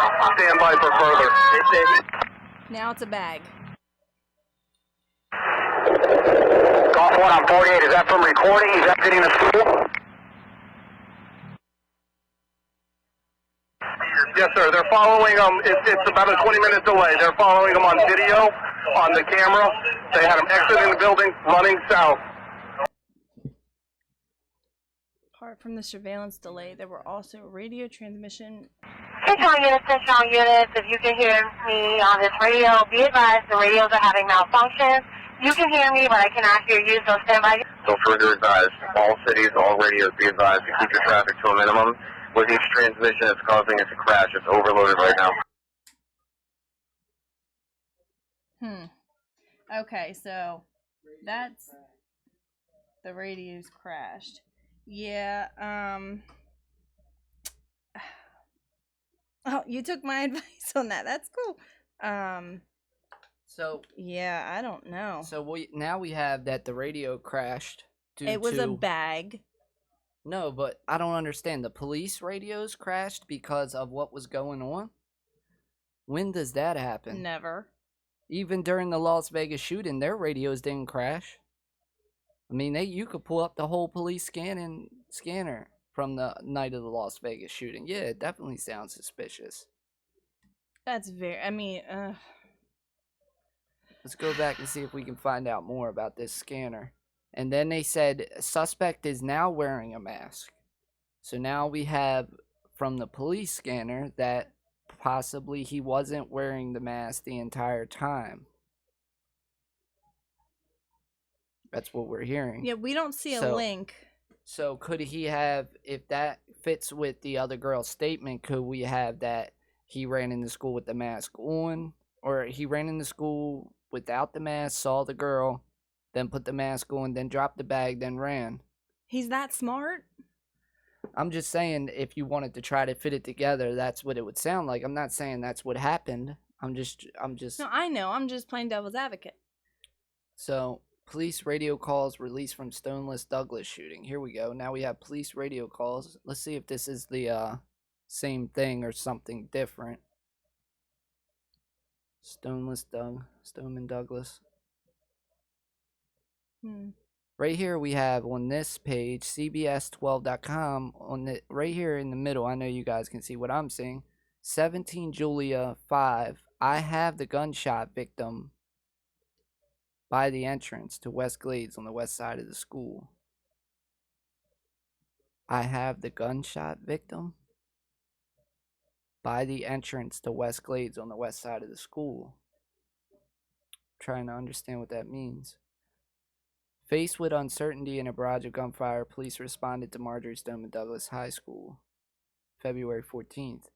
Meanwhile, new details have come to light about former Broward Sheriff's Deputy Scott Peterson, who stayed outside. Yeah, we know about that, but Peterson's lawyer said there was a good reason.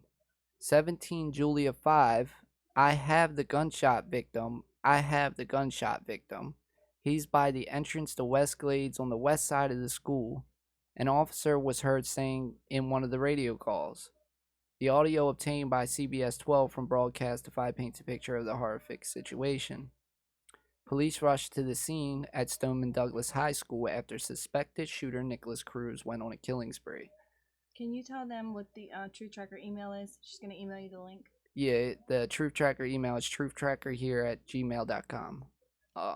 So this is a interesting, kind of like a transcript. Police rushed to the scene at Stoneman Douglas High School after suspected shooter Nicholas Cruz went on a killing spree inside. Say it again so I can type it. truthtrackerhere@gmail.com. Okay, you said it really fast. Sorry.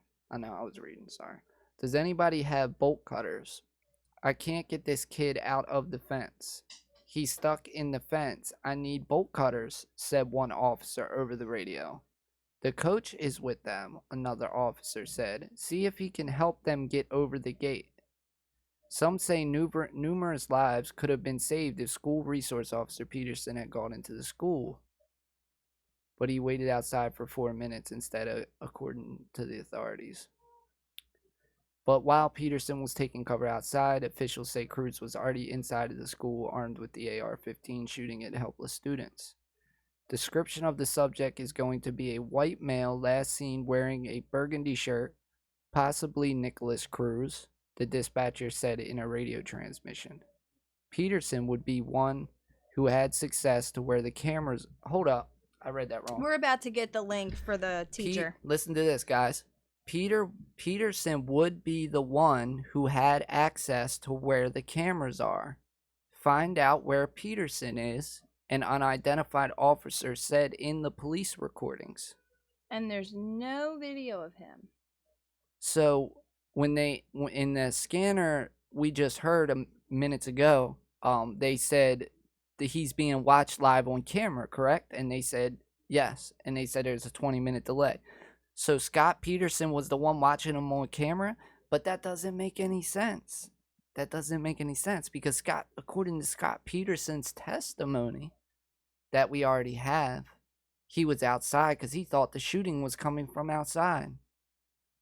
Which again, if it was coming from outside, he should have run inside to get No, but the I'm kids. not even talking about that. They're saying right here in the transcript that Scott Peterson was watching him live.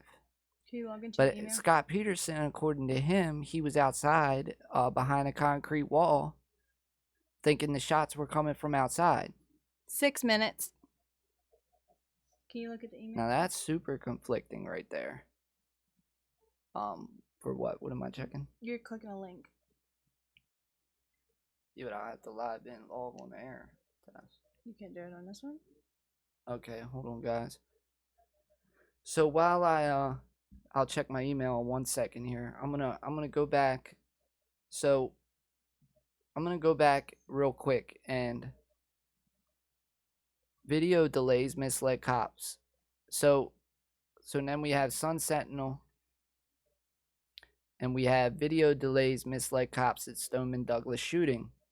So again, we have that the video delay, the 20-minute video delay, messed up the cops in trying to figure out what was going on and trying to figure out who the supposed shooter was and who was in control of the video delay. The school resource officer, who according to Sheriff Israel, who was the lead man in charge in Broward County, according to him and according to the resource officer sat outside behind a concrete wall and did not move because he thought the shots were coming from outside. But according to a transcript we just read, someone was watching the shooter live, and the only person who had access to those live cameras was the school resource officer. Now that's so shady. Here, this is... Now I'm going to play this, and then I'm going to check my email. No, here. Here's a... I'm going to let this play for you. This is another scanner video. You gotta type that. Nearly a half hour after Nicholas Cruz dropped his rifle and fled Marjorie Stoneman Douglas High School, police thought they were seeing him live on security cameras in the building. But the South Florida Sun Sentinel has learned that the cameras did not provide real-time video for police, complicating their efforts to track and pin down the shooter.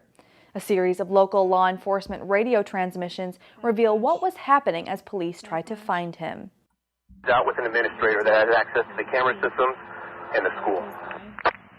Peterson would be the one that would have the access to where the cameras are. I know where Peterson is. We need somebody with the camera systems ASAP. Where's the principal? Who's with the principal? And we need to start making a plan here. I got a guy here outside the building with us that can get the cameras. We're going to go inside and go get to the cameras. They are monitoring the subject right now. He went from the third floor to the second floor. Third to the second floor. Is now back down on the second floor. He was on the third, back on the second floor now. On the 1200 building. Is that from recording? Is that getting the school? Yes, sir. They're following him. It's about a 20-minute delay. They're following him on video, on the camera. They had him exiting the building, running south. Outdated police radios added to the confusion as officers had trouble communicating with each other. No reception here. Attention all units on this air. Just be advised we might be experiencing some radio traffic issues. Parkland is working a 33 at a high school. Just be advised, we might have some radio issues. Central units, if you can hear me on this radio, be advised the radios are having malfunctions. You can hear me, but I cannot hear you, so stand by just one. They're working on the radios. So further advised, all cities, all radios, be advised to keep your traffic to a minimum. With each transmission, it's causing it to crash. It's overloaded right now per Motorola because the radio is trying to still weak. In May, Broward County Commissioners approved nearly $60 million to replace the radio system, but at the time, officials said it wouldn't be ready to use until the end of this year. For the South Florida Sun-Sentinel, I'm Emma Kate Austin.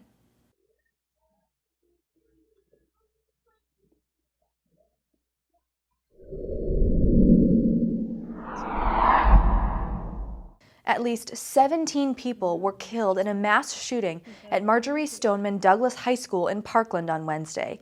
In a Sun-Sentinel exclusive, senior David Hogg shared his first-hand account of what happened in the school that afternoon. So right now we're at Stoneman Douglas High School where I'm a senior and all my friends are seniors, and at around 2:30 we heard a gunshot in my AP Environmental Science class, and we initially thought it was a drill. So we are all taking our time because we had a fire drill earlier that day. So we were all walking out and everything, and then we heard more gunshots. And that was when we realized this was not a drill. Hogg spoke with some of his classmates who were locked down in a tiny classroom in the school. I really don't think there's anything new to say, but there shouldn't have to be, because if you looked around this closet and saw everyone just hiding together, you would know that this shouldn't be happening anymore and that it doesn't deserve to happen to anyone. Hogg praised the actions of culinary instructor Ashley Kurth, who pulled students into that classroom. Finishing up doing our lab, getting everything locked up, closing our door to the cooking lab, and I had 5 kids that just looked panicked, and I heard gunshots go off, and I just grabbed as many as I could, and we had about 60. Alright guys, sorry about that. I was trying to look up that video for you. I think I pulled it up now. Let me copy this link over here.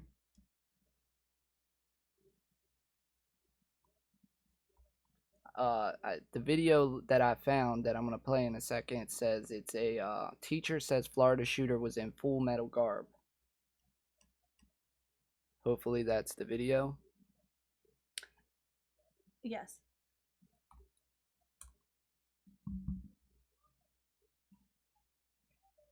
I was about 2 feet away from my door. All of a sudden I heard gunshots in the stairwell, which is about 20 feet away from my room. And then kids were screaming and then running back towards me and towards the end of the hallway. So I just went in this very strange autopilot mode where I pivoted on my feet. I unlocked my door, and then kids just started pouring in my room. I don't know how many kids were in there, but I was pulling them and getting them in and shouting at them to get in the room. And then I suddenly saw the shooter about 20 feet from me, standing at the end of the hallway, actively shooting down the hallway, just a barrage of bullets. And I'm staring at him thinking, why is the police here? This is strange, because he's in full metal garb, helmet, face mask, bulletproof armor, shooting this rifle that I've never seen before. I don't know when I decided it was the right time to close the door. I grabbed the handle with both hands, and that's when I got nicked, or grazed, or whatever you call it. Okay, guys. This is crazy. So we got massive conflicting reports here. Massive. I mean, massive conflicting reports. Now, we had a question earlier, how many shots were fired? I saw it somewhere. I don't remember. I want to see. Sorry. I know he had thousands of rounds. Number of shots. Let's pull all our information together while we're at it. Number of shots fired during Florida shooting. Grazed.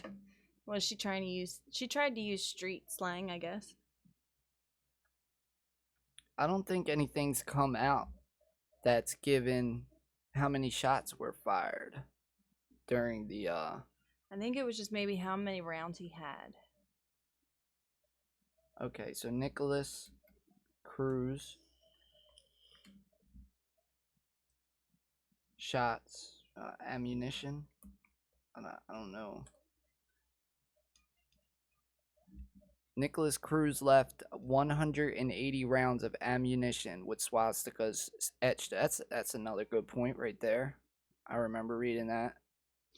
And they said he had no connections to any organizations that had to do with like hate squads or neo-Nazis or neo-Confederates. Nicholas Cruz left at least 180 rounds of ammunition inside magazines that bore Nazi swastika symbols at the scene of the Parkland school shooting. Along with his AR-15 semi-automatic rifle, Cruz abandoned at least 6 magazines that each contained 30 bullets at the scene of the mass shooting at Marjory Stoneman Douglas High School, according to 2 sources who spoke on condition of anonymity. I can never say that word. But, so 30 bullets each. So, yeah, 3, 6, 9, 12, 15, 8. That's 180 rounds. Yeah, they're right. 180 rounds left behind, and he killed 17 people. How many did he injure? Or it doesn't say that. It said Cruz fired more than 100 rounds, killing 17 and injuring 16. Okay. So what's the total of that? 30? No. 30? No. 33. Oh, good God. 33. There have been reports that Cruz stopped firing because the rifle may have jammed. Oh, so this is the first time we're hearing about that one, ain't we? No, I did hear that. I didn't hear about that. I heard it got jammed. But some gun experts have questioned whether that would have really stopped an experienced shooter who wanted to continue shooting. How is he an experienced shooter? If that particular type of gun jams, an AR-15, it takes about 1 second to get it working again.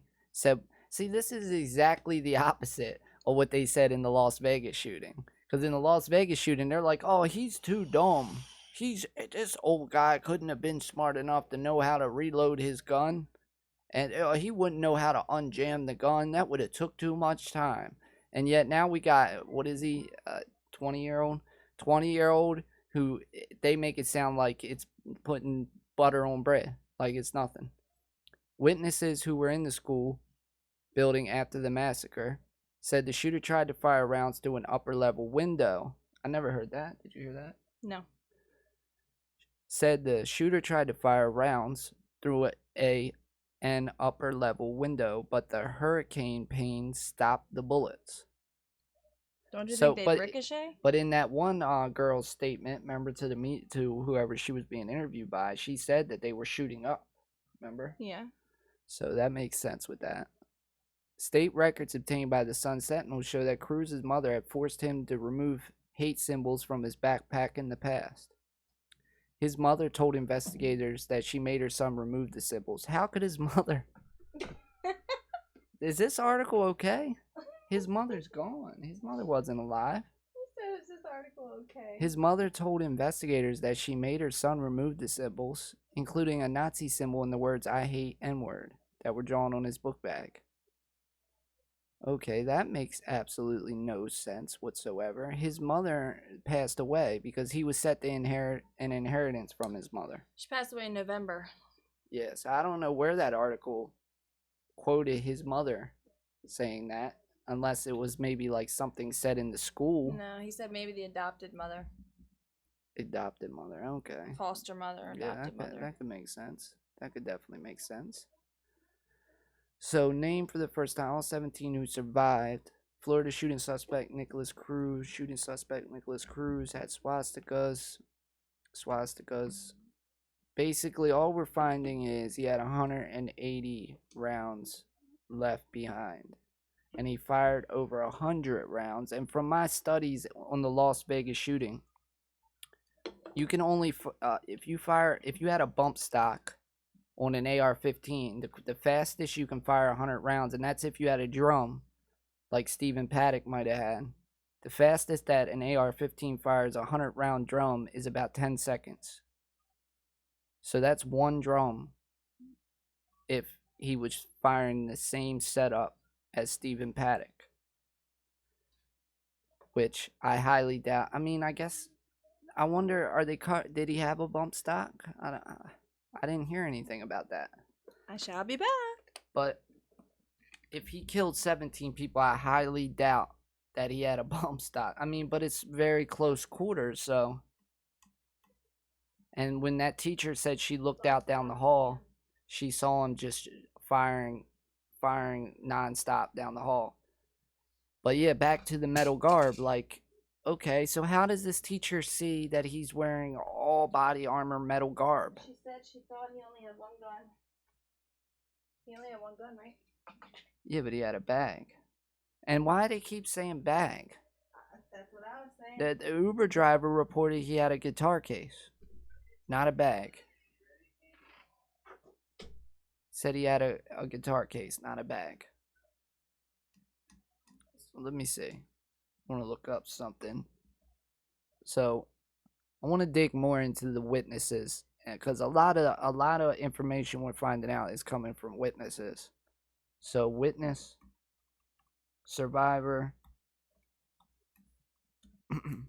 of Florida shooting.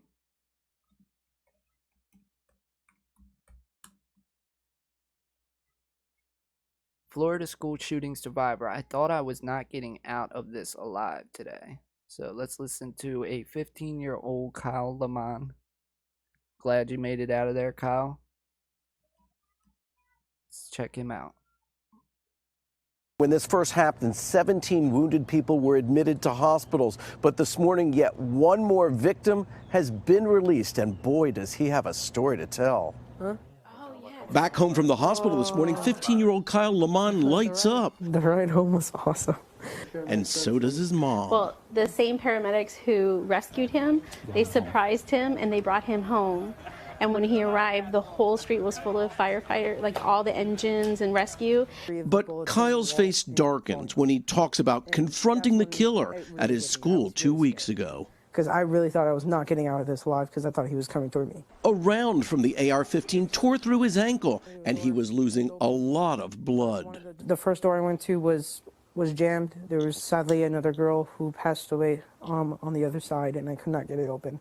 Somehow he managed to run down 3 flights of stairs on that badly wounded ankle and make his way outside. And that's when I saw Jeff, the police officer, the nicest guy ever. I heard a round of probably about another 5 or 6 shots. Off-duty Coral Springs Police Sergeant Jeff Heinrich happened to be at the school that day working on the ball fields. He ran towards the danger and found Kyle. He grabbed me. He's like, okay, we're getting out of here. Kyle says he wants to be a paramedic, and they teach paramedics to stay calm. I knew I had to be calm. I couldn't freak out. He gave Sergeant Heinrich a complete description of the shooter, what he was wearing, even the type of weapon he was using. He was spot on. Heinrich called in the description, made sure Kyle got first aid, and called the boy's yet we father. have a teacher who Calm me reported down. him being in Calm body armor gear. You know, your son's been shot. He's at school, but he's okay. The Lamont family has nothing but praise for all of the first responders who helped Kyle and everyone else that day. And they mourn for those who were killed, knowing just how lucky they are to be together. You have to be grateful you're alive. And that's what's boosting me up every single day. You're alive, you're alive, you're alive.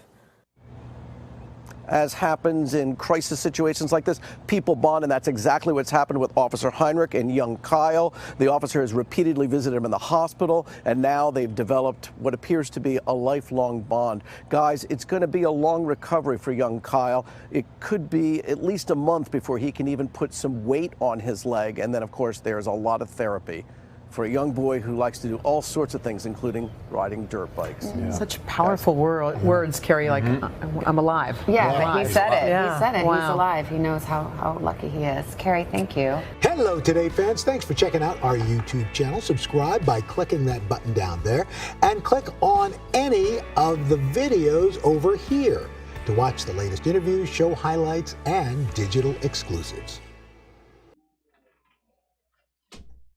One young girl who is preparing to re-enter witnessed what no child ever should. Yesterday, I had the chance to speak with Alea Eastman about what happened inside that classroom that day. Her mother, Stacey Ann Llewellyn, and their attorney, Mark Eiglarsh, were also with me.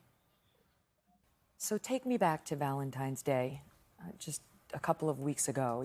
You go into school And what class were you in? I was in Holocaust History, room 1214. Holocaust history. And what was the first notice you had that something was wrong? Well, there was high security because students were smoking in the restrooms that day, but nobody thought anything of it. And it was like a regular class period, and then around 2:15, we heard the first shots. And we didn't know what it was, but immediately we took cover.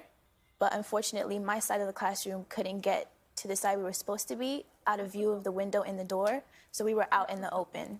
So when you say you went to the wrong side of the classroom, what does that mean? We were in the corner that you could be seen from the window that was in the door. And had that been taught to you in a drill not to do that? Yes, but we couldn't make it to the other side in time. Why not? Because it happened so fast. Within 5 seconds of me sitting down in that corner is when he came to my class and started shooting. Did you have any idea whether this was a drill or this was real? We had, some students thought it was a drill. That's why we didn't take it as serious. I did, but I didn't know what it was. And at first I thought it was a prank because it was Valentine's Day, and I thought it was a paintball gun because I saw red on the floor. But it was blood and it wasn't a prank, so. Did you see the shooter? No. I was looking down the entire time. So you heard the gunshots but didn't see the shooter? No. Describe that sound. It was just loud pops. And I could like feel the wind of the bullets just pass my face. Were you praying? What was going through your head? I don't even remember. It was so much different things. I just immediately thought that he was coming inside, so I told myself I need to look like I'm dead as well. How much later was this interview? How old are you? 16. Turn 17 next month. So it occurred to you that you should play dead? Yes. And then what did you do? Well, I was This interview was behind February a boy, 27th. Nicholas, and when he fell over, I just followed his every movement and I fell over with him, and then I put him on top of me because he was already... You knew he Yes. passed. Was it sheer panic? I mean, when you're going through this, is it panic? Do you have the consciousness of thought? I just told myself I need to look like I'm dead because I thought he was coming in to get us all one by one. Were people talking to one another? No, it was just screams. Was there any chance, I mean, people always think, I'd run, or I'd jump out a window, or was there any chance to do anything? When I first heard the shots, I looked at the window, and my first instinct was, I need to get out of here. But there was blinds, and it was a window where you have to, like, roll, and I knew I would probably die as I'm trying to open the window. Mm-hmm. You had 5 seconds. Yeah. I understand there was a girl who, just as the shooting began, wanted people to handed out books to people. Yes. Can you tell us about that? Helena. I wasn't exactly next to her. Her best friend was next to me, and she was across from me, and she said, "Get books to shield our heads." And I remember my last words to her was, "That's so smart," because I would have never thought to just shield our heads with books. Mm-hmm. And then, as I touched the book, that's when he started. Do you know what happened to her? She passed away, unfortunately. How many students in your class were killed that day? 2, but 6 got shot. You hid, you remained sheltered in place. The SWAT team got there? Yes.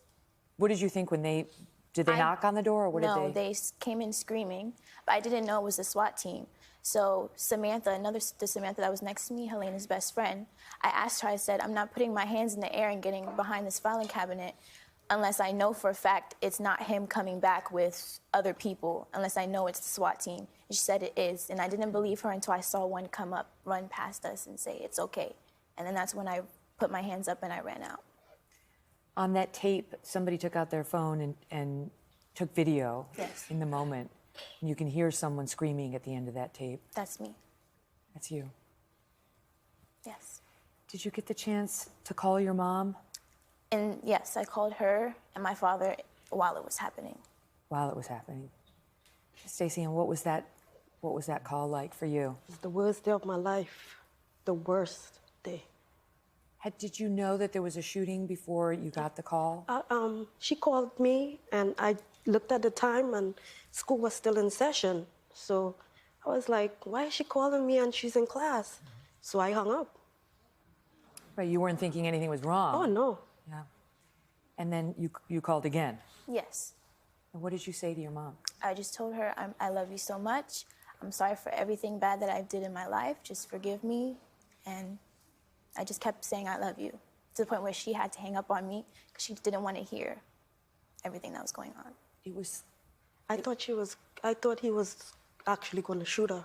I envisioned her saying, please don't shoot me. I didn't want to hear that. I didn't want that to be the last thing pertaining to my daughter. It was too overwhelming? It was more than that.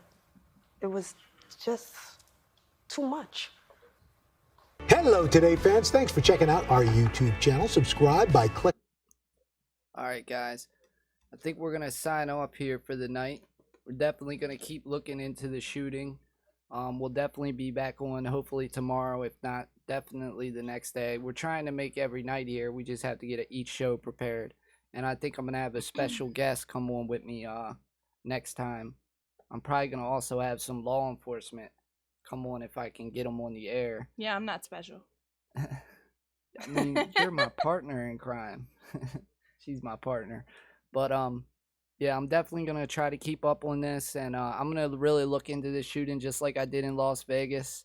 And I'm going to try to analyze each video tomorrow if we're on. I think where we'll start at is, we might go over some other information, but where we will start at is I want to get as many videos from that day as I can, and I'll get them on my computer here and download them so that I have them stocked up on my computer so I can go through them, because I have a new MacBook Pro with Final Cut where I can lay all the videos out and I can actually create my own timeline just like I did in Las Vegas. So I'm going to start doing that tonight, and if I don't see you guys tomorrow, I will see you the next day. Thanks for joining us. Thanks for all your support. Thanks for all the information you provided us. It's really getting interesting. Yes, we'll definitely be looking way more into this. Yes. And I'll see you guys around. Truth Tracker. Say bye, Tess. Goodbye, everybody. Thank you, Shannon. I appreciate somebody thinking I'm special. Good night, guys. Have a good night, guys.